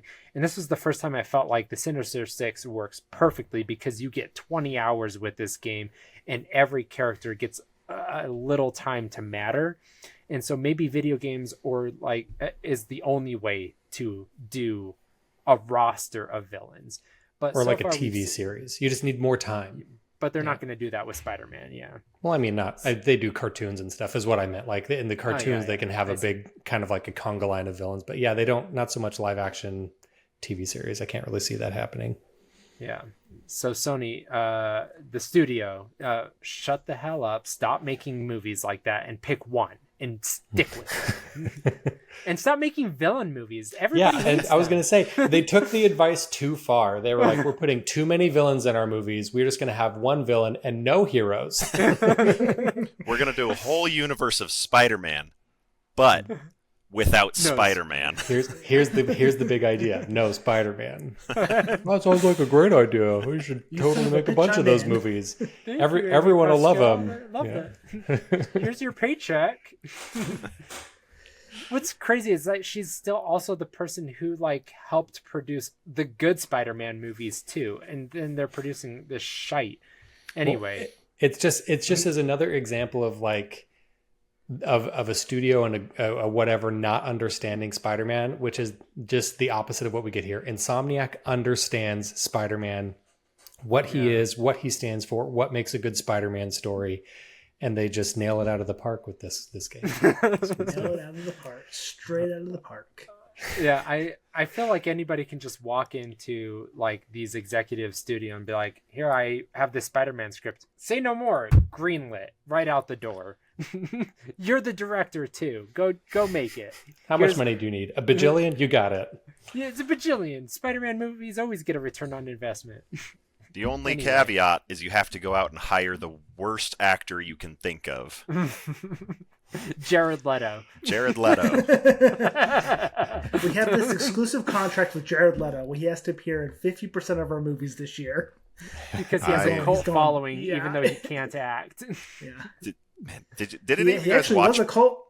Yeah. I did not watch Yeah, Morbius. yeah. But yeah, no, I watched Morbius like when it came out on streaming because I was like, I have to see how bad this it really is. You have Like, to know the memes.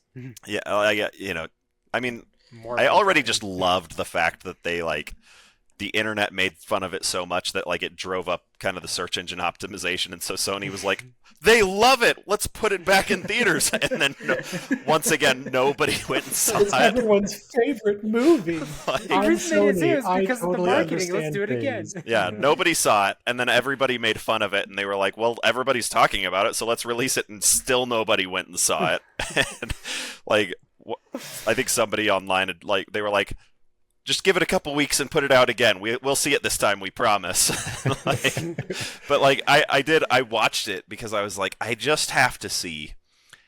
And honestly, it's one of the worst movies I have ever seen in my entire, like, it was so much worse than expected.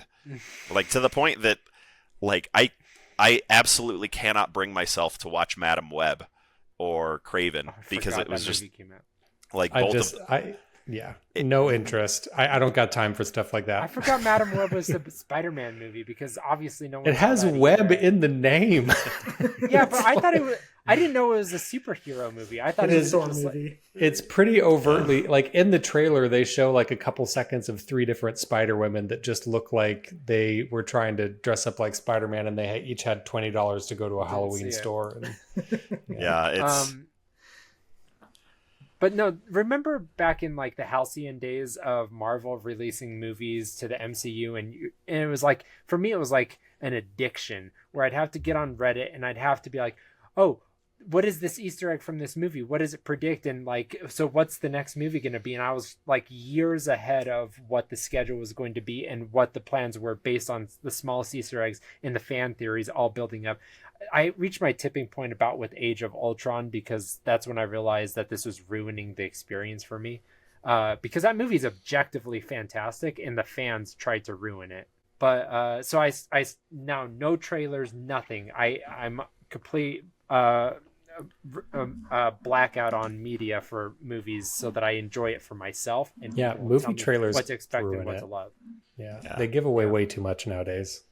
I think that there is starting to be some correction in certain movies, but not a like. I mean, I think that Infinity War really helped reel it back in, where they were like, "We're going to intentionally keep a lot of this vague. Like, we don't want to spoil anything." In fact, they shot fake out scenes, and they told everybody, they were like, "There are scenes that we shot that are only for the trailer that are not in the movie because we didn't want to give anything away, but we wanted to you guys to get the vibe of what it was going to be like." And so, when you go back and watch that Infinity War trailer, you're like, oh yeah, here's a bunch of stuff that obviously isn't part of the movie. And it's not even like cut scenes. It's No. like scenes that they filmed specifically for the trailer to throw you off the scent. Like, Yeah.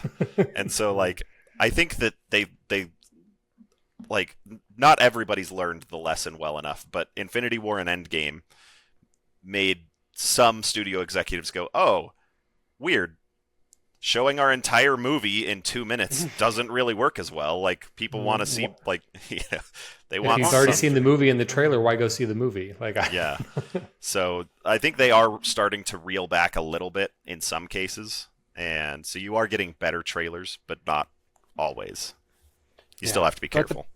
But the point I was getting at is like, that's how I used to be, and since Endgame, I don't even know that movies are coming out. Like I just found out a week ago that a new Captain America movie is coming out in a week or two. Mhm. Like, just right over my head. And like, I might go see that one if it gets reviews, but like now it's like I don't care.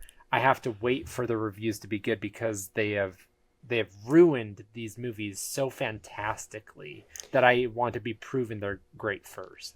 Marvel has been pretty hit or miss lately. Mostly hit. They've had a couple, or mostly miss. I mean, they've had a couple of really solid ones since Endgame, but only a couple. Mhm. Yeah, No Way Home and like one other. I can't even. The remember. third Guardians movie was really good. Guardians of the That was Galaxy a 3 great is one. very good. Fantastic. And they've had a But couple of none the of the TV shows. WandaVision I thought was really good. Oh, you know what I did? I liked WandaVision, and I first liked the couple, first yeah. season of Loki. And I haven't watched a lot of. I watched some of the other shows, and they're just bad. Like Echo was dumb. I was so mad at Echo. See, I don't even know. And about She-Hulk That's was the one butts. from- And those both had Daredevil in them, and I love Daredevil. He was the And best part of even both he of could. those. He was the best part of both of those shows. He was in it for like 5 minutes, and then he was gone. And I was like, I could have just watched those 5 minutes and been fine. Yeah. And Moon Knight there's- was almost good. Oh, I It was have so close. so It was Moon so Knight- close to being great. It was fine. It was not bad. I have such a beef with Moon Knight because because it's a pretty decent show. We've and done it, Oscar you guys. We got Lundy talking about the MCU. We're going to be here for hours. Oscar Isaac is incredible in that role. Yes. But the thing that really, really irks me is Kevin Feige. Like, this isn't even like trailers or anything. This was just Kevin Feige going to the media, like going out of his way to talk about how brutal and violent the show was, only to pull it up and for it to not be any of those things. And like, it doesn't even have a final fight. Like, it's the final like boss They set encounter it or up. whatever. They set it up, and then And he then they do a blacks out. Hobbit. Yeah, he blacks out because he shifts into a different personality, and he wakes up and it's over. And they're like, "Hey, you beat him," and then it doesn't ever flash back. You don't ever see the final fight. It just doesn't happen. And I was livid. I was furious. Well, it's like because they so were building a mad. whole season for this really awesome thing, and then he blacks out, and then it's like, oh yeah, it happened while you weren't watching it, and I was like, well, we weren't. That's all we're doing. This is a TV show. Like Like, the whole point of the show happened off screen. Like, this is an action series, and you it's didn't a bold give me move, action. Cotton. Let's see if it pays off for him. So yeah, but I think Marvel has learned from that because people have been bugged about that since, and now the new Daredevil Born Again trailer, they were like, okay, like everybody's been worried that this wasn't going to live up to the Netflix version, so let's show like compound fractures in the trailer. And like, I haven't seen the trailer, but I've got my that fingers gets me crossed excited. so hard that show is good. I I want more Daredevil. I I want know more Charlie nothing Cox and about Vincent it, D'Onofrio. but Spider-Man better cameo and go ooh. against that would do it for me. That would get me there. That would do Honestly, it for me. the fact that like, and I told Eric this, like there's a villain in there, and I'm a big Daredevil fan. I really love Daredevil. Yeah, fantastic. And there was a villain that I hadn't heard of that is going to be in there, and it's a villain that I think was first introduced in 2015. And so just within the past month, I decided to look up the comics because I was like, I don't know anything. Like, I'd seen some pictures and I was like, this guy looks awesome. But his name is Muse. And he almost has like a Batman villain vibe to him. Like, his whole thing is he's an artist he's a serial killer who's an artist. And so he kills his victims and uses them to make art. And like, So just- they're his muse. yeah, like, so, But, you know, so I went back and read those comics, and I am just beside myself excited to see this put on screen, because this has potential, like, and some of the other things that make me think they might be doing it right, because this could still very easily be messed up and not be good. But the Please no. I want it to be the good ratings, so bad. so the ratings in the US are TVMA, but the UK has a different rating system. The Netflix show was 16 plus in the UK, so 16 and older. Daredevil Born Again has been rated 18 plus, so it's got a stronger Extra rating. violent. Yeah, it's got a stronger Super rating murdery. than yeah, which Yeah. tells me that they are probably doing Muse right, because it's dark and very disturbing, and I am so excited. I can't wait. So I'm really hopeful that the series will be good. And he plays supermassive black hole every time he kills somebody. Anyone? Muse, yeah. There you go. You got it. Yeah. Yeah. Yeah, no, I remember as far as like TV shows for the MCU, it's like the first one that sucked was Iron Fist, and it was, but Oh, like man. I kept Iron Fist was going bad. until I got to Hawkeye, and I hated Haley Steinfeld so much that I haven't watched another TV show since. Like, she ruined the TV shows for me, and I hate her acting so much. She sucks at everything she does except as a voice of Gwen. Like, I can do it in those Spider-Man movies, but as an actress, I hate looking at her face. And Gen Z is like, they go mad horny for her. She's a thirst trap apparently. I just don't see it because she has no charisma. She's like the Kristen Stewart of their generation. She's a very good voice actor, I think. 'Cause, have you seen Arcane? No, I haven't seen it yet. That's an animated show on Netflix, and it's very good. She voices the main character and she does a great job in that. So yeah, animated things with her, she's great at it. Fine, yeah. Probably because she gets like, I don't know, 50 tries, and they have to keep directing it out of her. And well, I know that I think it was for the Spider-Verse movies. It was her idea to for similar to like what Yuri Lowenthal, where he recorded some lines of him like putting strain in while swinging. For some of the Spider-Verse things, she was like, "Hang on, like what's going on in this scene? Well, Gwen should probably be out of breath," and so she'd like run laps around the room to get out of breath and then record the lines. And that's how we bring it back to Insomniac Spider-Man. It's full circle. We got there. We came back. Yeah. Yeah. All right, so we are at Feast. We meet Martin Lee. He throws like a shindig for Aunt May, and this is where we're going to end the story part of it. But we can keep ranting about Spider-Man, obviously. But it depends on how long we want the episode to be. But yeah. The original point I was going to make is we have Fisk, Otto, and Martin Lee, and we have other roster of villains later. But why choose these, and how do they differently foil or add character to Peter Parker and Spider-Man, right? Because like Fisk, he's exclusively Spider-Man. He doesn't know who Peter Parker is, and we just get to see like who Spider-Man is in a vacuum, and like how he interacts with the world when he's going after villains, and like his sense of justice and righteousness, and just like that imposing, indomitable nature of Fisk versus Spider-Man, and how he's still just like very quick-witted. Like clearly Spider-Man is very sharp, fast, and humorous, and it contrasts with Peter Parker in a way that it's like he's still the same person, but like being in the suit just like unleashes this like this humor about him that he doesn't take things seriously, and it always actually makes him feel stronger because he doesn't feel like he's going to die any given second, and it's fun. I like these three villains because for me at least they represent different things that matter to Peter, or different they foil different aspects of his character. Kingpin, Fisk, represents the city that Peter has self-sworn to protect. Fisk is the sickness in New York. He's a crime boss. He's something that infects the city that Peter needs to oust in order to help save the city and the people that live in it. Spider-Man is the protector of New York, at least through Peter's eyes. He's like, this is my city, I have to protect it. That's what Kingpin represents. And then Otto represents a personal connection to Peter as Peter Parker, not as Spider-Man, not as career life. Yeah. And his career life. Yeah. So Peter and his career life, because, Spider-Man's career is Spider-Man. Peter's career is, scientist, and Otto represents a connection to that. And that's important to Peter, is his career. And Otto gives Peter Parker meaning outside of Spider-Man, which is really important. And then Martin Lee is a foil to the duality of Spider-Man. I think that Martin Lee is very clearly a duality character. There's two sides to him, and there's two sides to Spider-Man, and it shows the darkness of the two-sided coin, as opposed to Peter, which you could argue is the lightness of the two-sided coin. And so it shows this when someone is not able to balance the two sides of those coins properly versus, and Peter doesn't really do a great job of balancing the two sides of those coin either. But I think that they represent different aspects of Peter, and which is one of the reasons why there's such good tentpole villains in this story. Yeah, and Martin Lee also gets to poke at his intrapersonal life with Aunt May and friends and family.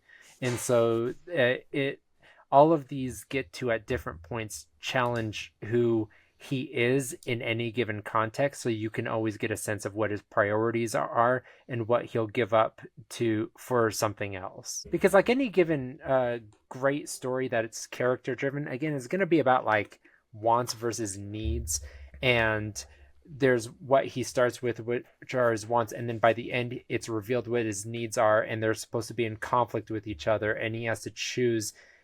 Like sometimes movies you get wants and needs, sometimes you choose needs over the wants, sometimes you get the wants over the needs, sometimes you get neither. That's like the matrix of like how you can end a story. And basically most superhero movies that are written well, it's the superhero deciding what is the most important, and it's usually giving up something in sacrifice of something greater, and that establishes the altruistic nature of your character. And I think Spider-Man's been iterated on so much, and it's always the same essential formula, but it's always so fresh because I think he's the most easily the most relatable superhero that's ever been written. He's younger, he's going through all the same life events that we are. It's always grounded in his personal life. And then I mentioned this in our group thread before we started, but like I had this realization last time I played Spider-Man that like his super abilities, like his spider sense and his eclectic life, like his superhero abilities are like a metaphor for ADHD. I don't know if it was meant that way or if it became that way, maybe because it's just like a common trope in young men to have ADHD, and it wasn't like a thing when Stanley in Ditko created him. But maybe that's what it has morphed into. It's just like that hypersensitivity to stimuli and constantly being pulled in different directions and your life becoming a mess because of that. Like Spider-Man is a story for ADHD, and I think that's why like I resonate with him and I care so much about him. And I think that's like why most of us are so passionate, is because we're realizing that like we resonate with who he is as a grounded human being and how we're constantly being pulled in different directions. Yeah, I have a multitude of reasons why Spider-Man is my favorite superhero. I think that's one of the reasons why I connect with him personally. And I have one reason in particular that I don't want to talk about now. I want to save it because I feel like I have a good idea of which story beat I want to attach it to, because I think it'll be most poignant then. But I think Spider-Man is a fantastic character. I think that he is deeply relatable, particularly to young men, just because I feel like we all feel like we have a lot in common with him. We're all feeling like we've got the weight of the world on our shoulders sometimes, and we're trying to juggle lots of different things and have different responsibilities. None of us are in charge of the physical safety of an entire city with supervillains in it, but like we all feel like we have lots of burdens sometimes, and it makes Spider-Man very relatable. And so Yeah. I'll save my favorite aspect about Spider-Man for another day, but I love Spider-Man. Well, and like we've all been something, like I've mentioned before, like we've all been like aimless at a point. I think just that's like a thing of our generation, and worse for Gen Z, is just aimless men who need structure and need outlet, and like clearly he's had that. He has more structure here, but like it's constantly being disintegrated because his attention is being pulled in so many different directions. And when the rails fall off, his life kind of falls apart. And like that's just like it's so human, and we've all been there at, like in our mid-20s and stuff, and we'll probably go through it cyclically once or twice a decade. And how do we pull that back together? And he kind of gives us like, not even that it's like a true to life version of or mapping of like how we can do it. It just, I think, kind of gives us hope that there is a way to do it if we put guardrails back on our life, and if we have like focused goals and values that drive us forward. Well said. I agree. Spider-Man's the best. Yeah. Mm-hmm. Well, one of the things that I think even kind of helps support what you were saying, like a lot of these heroes, they do, make sacrifices, for the greater good and things like that. When this game came out, and even before it came out, like the marketing for it, the tagline for the game is just "be greater," and it's letting you know that like that's what this character is. That's what he stands for. Where it's like everybody, like you said, everybody relates to him to some degree. You know, Stan Lee regularly said, you know, it could be anybody behind that mask. And, you know, so Spider-Man's a character that you're meant to see yourself in. And the game is telling you, like, look, all of this stuff goes on. You can always be greater. You can always, you know, like, you don't have to settle. You can always step up and be greater. Mm-hmm. It's such an excellent marketing tag. Excuse me. It's such an excellent marketing tag because it's just like in 2 words, it's telling you what Spider-Man is about, what he strives for, because he is constantly trying to do more and be better and save more people and make a greater effort. And it crumbles a lot of the aspects of his life all around him. But it also is a call to action for the player that's like, come buy this game, play this game, and be greater with Spider-Man. It's just a good, like, it's excellent marketing that pumps the player up, informs them about what the main character is all about, and just gets you excited to jump in and be greater. It's good stuff.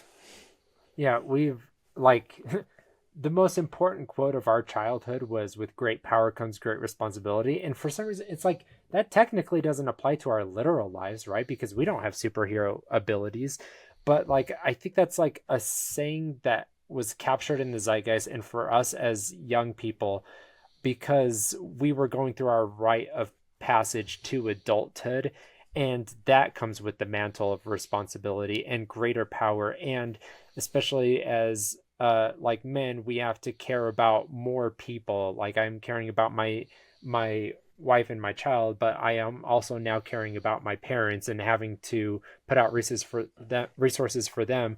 And because as men, we have greater leverage in the workforce to get higher salaries or whatever, like, all these things, like, fair or not, it just is reality. And so we have so much that we constantly have to care about. And so, like, I just, with great power comes great responsibility, was us looking forward to the future and realizing how we had to grow up to be men. Yeah. Or just to be adults, if this applies to women too. I don't know. I think, of course, there's overlap, right? Like, Yeah. it's Spider-Man isn't just a hero for men, but I think that there is generally a lot of overlap with the things that Spider-Man stands for in a lot of young men.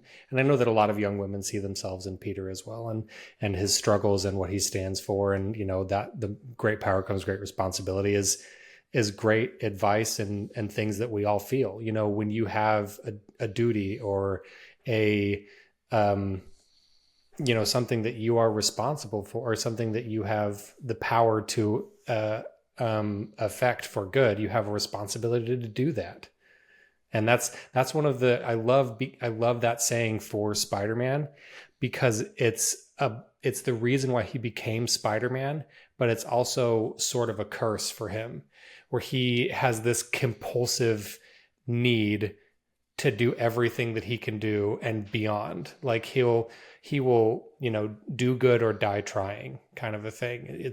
He's got this, I think a compulsive need is the right way to say it, is because neurotic, with great power, with great power comes great responsibility. And he's like, well, I literally have great power, which makes my responsibility greater. And so, you know, I won't eat or sleep, or it's to an obsessive degree almost, where he's like, I need to sacrifice everything I can to do the right thing. Yeah, like, this is technically the same core value of most superheroes, but for some reason you believe it more in Spider-Man than you do with any of the others. He lives and breathes it to his core, and you don't see any other character sacrificing as much and have as great of stakes. Even though, and the stakes are just personal, but, you know, other comic book heroes, it's like, it's the end of the world, you're saving the country, blah, blah, blah. But for him, it feels always bigger than all of them, because it's personal and you relate to it. Yes. Well said.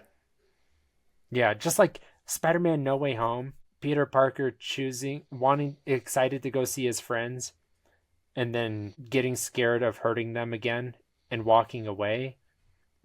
That's painful. But that movie had this excellent message of, like, you can't pick and choose the consequences of taking responsibility for your actions. Becoming an adult is accepting the responsibility and consequences for everything that you've done in totality. And when you do that, you have grown up and you become a man. And so the original trilogy is his rite of passage to be an adult. I wouldn't be surprised if they do a new trilogy, but the central theme is now him being an adult, and this was him growing from a kid to a man. Yeah, just tangent, because I just love that movie so much.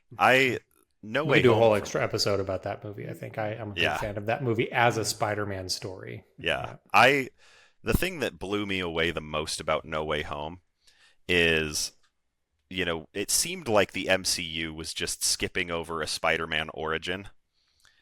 And that movie, No Way Home, made me realize that whole Home trilogy was the Spider-Man origin. We didn't get the spider bite, but he becomes Spider-Man by the end of No Way Home. Before that, he's Peter Parker who has spider powers, but he doesn't understand what it means to be Spider-Man until the end of No Way Home. And you see how he's, come that whole way. He's kind of Iron Man Jr. in Homecoming. Spider Boy. Yeah. And he's got a lot of the resources and tech of Tony, and so he's got these like things that the Spider-Man character doesn't normally have access to. And so it makes him sort of like Spider-Man Jr. And they kind of disguised this whole trilogy of movies as an origin story without us even realizing it until the third one. And it works really well, because how often does a teenager learn that lesson and have it stick after just one time of being told? Very rarely. Like, in Homecoming, like right out the gates, like Tony Stark tells him, he's like, if you're nothing without this suit, then you shouldn't have it, right? You are more than your powers. You're more than this technology. Like, the ability to do this, it's who you are. Like, that's what matters. And, what you can do, it comes second. And, you see him kind of learn that lesson in Homecoming, but does he really, like, it's like, oh, I get it. But then you see in No Way Home, it's like, oh, but he doesn't quite get it yet. Like, he's still, trying to figure it out, because he's a teenager and it hasn't quite stuck. Like, he remembers things, and he thinks he gets it at a surface level, but then he has to go through more stuff. And so it's that constant repetition. And by the end of No Way Home, it's not that he understands it at a surface level. It's sunk in by that point. He's finally like been able to internalize it, and he has become Spider-Man. And I think they did it beautifully by having him, construct his own suit by the end. That really kind of not like with the technology. He's there with like needle and thread, and thread, and he's in a tiny apartment, and it looks exactly how a Spider-Man's suit should look. And, it feels suddenly very street level when he's been doing all of this crazy other stuff. He's been going to space, and he's been fighting all of these. But it finally feels like, it's like, oh, this is the Spider-Man that we all grew up with. And, and just it wasn't took 3 movies to get there. Yeah, 3 movies and guest appearances and 3 more. But, it was such a brilliant way to do that, I thought, to be like, hey, and I think that is kind of where Sony has missed the mark with Spider-Man, is they don't get that. Kevin Feige and Marvel Studios understands it, and they've been able to help guide it that good direction. But why we've seen Sony struggle with some of their other movies is they don't understand Spider-Man and who he is at his core. At least the live action Sony universe, the animation side gets it completely and better than probably anybody else. Well, that's Phil Lord and Christopher Miller, right? They get everything they do. They're amazing. Yeah, that whole thing has been just wonderfully well done. Like, I can't say enough good about the Spider-Verse movies. I just watched the second one again the other day, and I had my brothers over. We do Lego nights where they'll come over and we'll all build Legos. And I built Legos for like the first 10 minutes of that movie. And then I just was like, because you can't just not, the movie demands your whole attention. And so I didn't build Legos at all. I just watched the movie because it's a great movie. I remember going and seeing that second one when it came out, because I was actually late to the train on the first one. It took a lot of other people telling me that, hey, this is a really good movie, you should go see it. and I wanted to, but like I didn't have a huge amount of in fact, Eric, it was you telling me like, Lundy, go see this. This is like the best Spider-Man movie I have ever seen. And I was like, oh, if Eric's saying that, which means something coming from me. Yeah, like I knew a few other people that were like, I don't like superhero movies, and I loved that movie, and that was like, okay, that's interesting, like, you know, like that's noteworthy. But then it was Eric being like, this is the best Spider-Man movie I have ever seen, and then it was like, I think I went and saw it the next day. And, stop what you're doing right now. If you're at work, quit and go see this movie. Like, yeah. And so I was late on the first one. Second one, I went opening night. And I remember, like, just the first couple shots, like, just instant goosebumps, just with how visually it looked. And so I started counting, and I think in the first 10 minutes, I lost count on how many times, like, just the visuals had given me goosebumps. It's just such a beautiful, well-made movie. Yeah, and I love that we finally just have, like, full cultural acceptance and readiness to jump into Miles Morales. And we get it with those movies, and now we get it with the video games, and we haven't yet seen him done justice on the big screen. But like, I love that everybody loves him, because we get the same core Spider-Man and his altruism and his ground stakes, like interpersonal life, all that nonsense, like the same thing, that the Venn diagram between him and Peter Parker, on what is absolutely essential to a Spider-Man, but then we just get a completely different thing. And I feel like I know the characters of Peter Parker, and like I can still have fun, but Miles Morales is a completely new thing. And so, like, since I don't know any of it, I always get to be surprised by what they do, and that's what gives me going to those movies and those games. Yeah. The interesting thing with Miles Morales is, like, they actually, you know, the Spider-Verse team has talked about how they almost had to reinvent the character, because when he first came out in the comics, he wasn't super he was in a lot of ways, he was just a Peter Parker clone. Like, there wasn't a lot about him that differentiated in those early comics. And the few things that his skin color, other than his skin color, and one of the very few things that did is he had that relationship with Genki where they're kind of best friends and whatnot. But that being a differentiating feature, that was actually kind of taken away and used in Spider-Man Homecoming. You know, they used that dynamic for Peter Parker and Ned. Like, that would, you know, that reflects one of the very few original things that existed with Miles Morales originally. And so they were like, well, we can't, you know, there's a reason that Genki's not super prevalent in that first movie, because they didn't want to seem like they were just ripping off of Spider-Man Homecoming. But they had to reinvent this character in a brand new way to make him interesting and to make him stand out on his own. And doing that created such a deep and complex character that has so much personality that you still have people that complain about it, but I think widely Miles Morales is accepted as just as valid a Spider-Man as Peter Parker is, because they've given him such a unique character and such a unique presence that he and Peter are so fundamentally different as people, but they stand for the same things and they're willing to go the same distances. Yep. Yeah. They are both Spider-Man at their core. And really, it was the 1-2 punch of the Spider-Verse movie and then the Miles Morales game, which maybe we'll talk about one day, that just like really made me a fan of Miles. Because I read a little bit of the comics here and there, like when Miles, like the Miles Morales comics, and I was just I was a little lukewarm on it. Didn't really mesh. I was like, no, it's not right. Peter Parker is Spider-Man. Like, that's who I want to be. Like, and I didn't hate Miles. It just wasn't really my thing.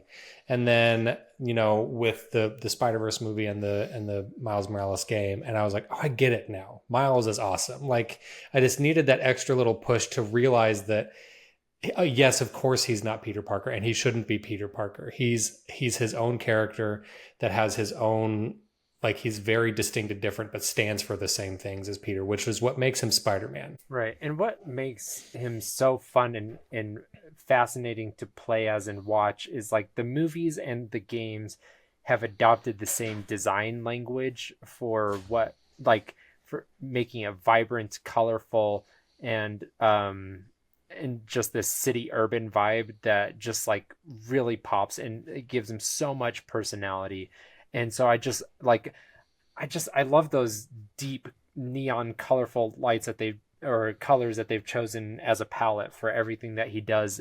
So it's like looking at street art or just some kind of urban art, I guess. I don't know, it's just like it's so vivid and fun and engaging. And and I like that, like in the games you get to take a step back and play as him as like a kid going to high school and stuff, because it has parallels to who Peter Parker is, but we didn't get to see it in the game. So it's like we're seeing Peter Parker's story through Miles, but in a different way. Yeah, I've got nothing but kind things to say about Insomniac's handling of both of those characters. And we'll get into Miles a lot more another day, I think. But I'm sure. It's just good stuff.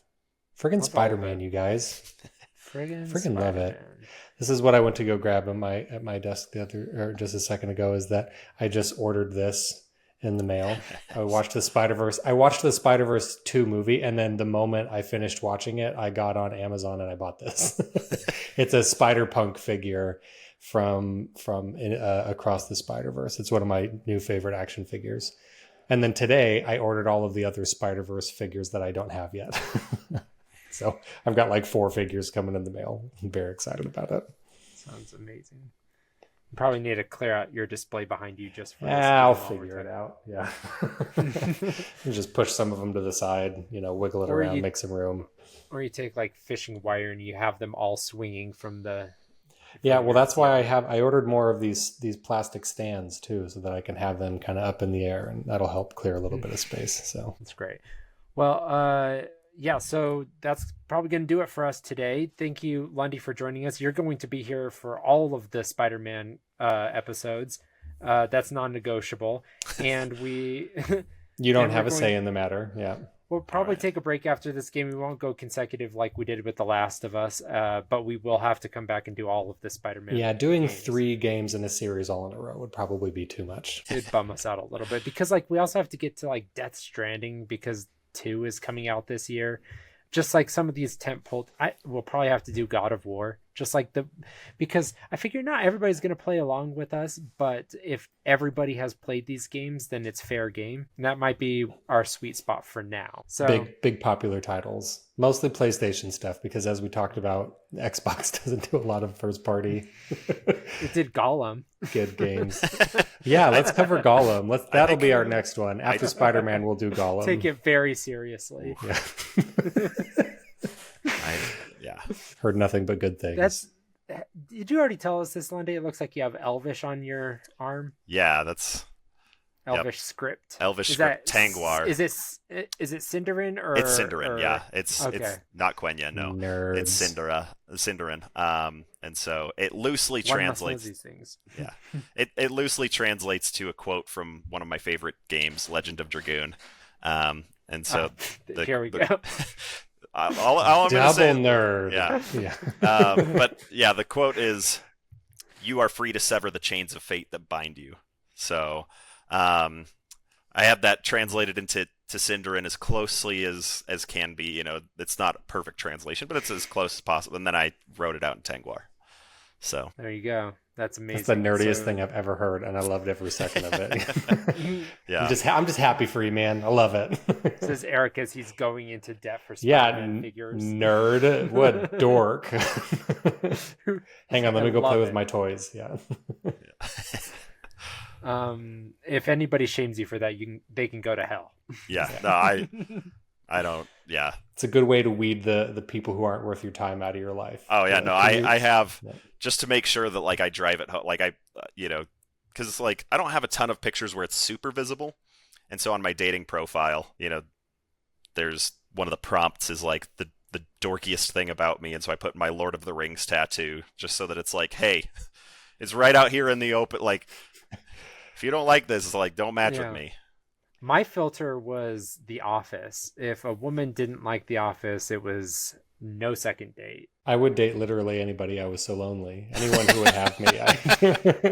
I had no, there were no requirements. It was Although just, you kept saying no to Liz for like 10 years. I didn't know. Well, so here's the thing is Liz never really asked me. Neither of us ever really asked each other. We just kind of were really good friends. I never said no to Liz. We like went on dates even like as friends. But we never really dated. It was one of those things where it's like, would you date Liz? And it's like, no, she's like my sister. And then one day we just started dating and it clicked. So, All right. Yeah. Well, okay, so that's going to do it for us today. Thank you for joining us. Please like, comment, subscribe, follow us on YouTube and Apple Podcasts and Spotify, and listen to Eric's Indie Corners on Thursdays. And we'll see you next week for the next episode of this. I'm guessing there'll be like 5 or 6 of these for Spider-Man. Probably not too many. We love to rant about, and there's so much IP to cover. We talked for a lot longer today than I thought we would. I was like, surely today we'll be able to do the 1 hour episode. And then we foolishly invited Lundy and opened up the Marvel floodgates. Because when you get Lundy and I in a room together, it's just, we can just talk about comic books all day long. So Yeah. Yeah, so these are all going to be, I hope everybody listens at 2x speed to be able to get through it. Yeah. It's a lot of stuff, a lot of content. All right. Well, bye everyone. Bye. Outro. Bleep-a-doof, bleep-a-deep, bloop-a-dee-blow.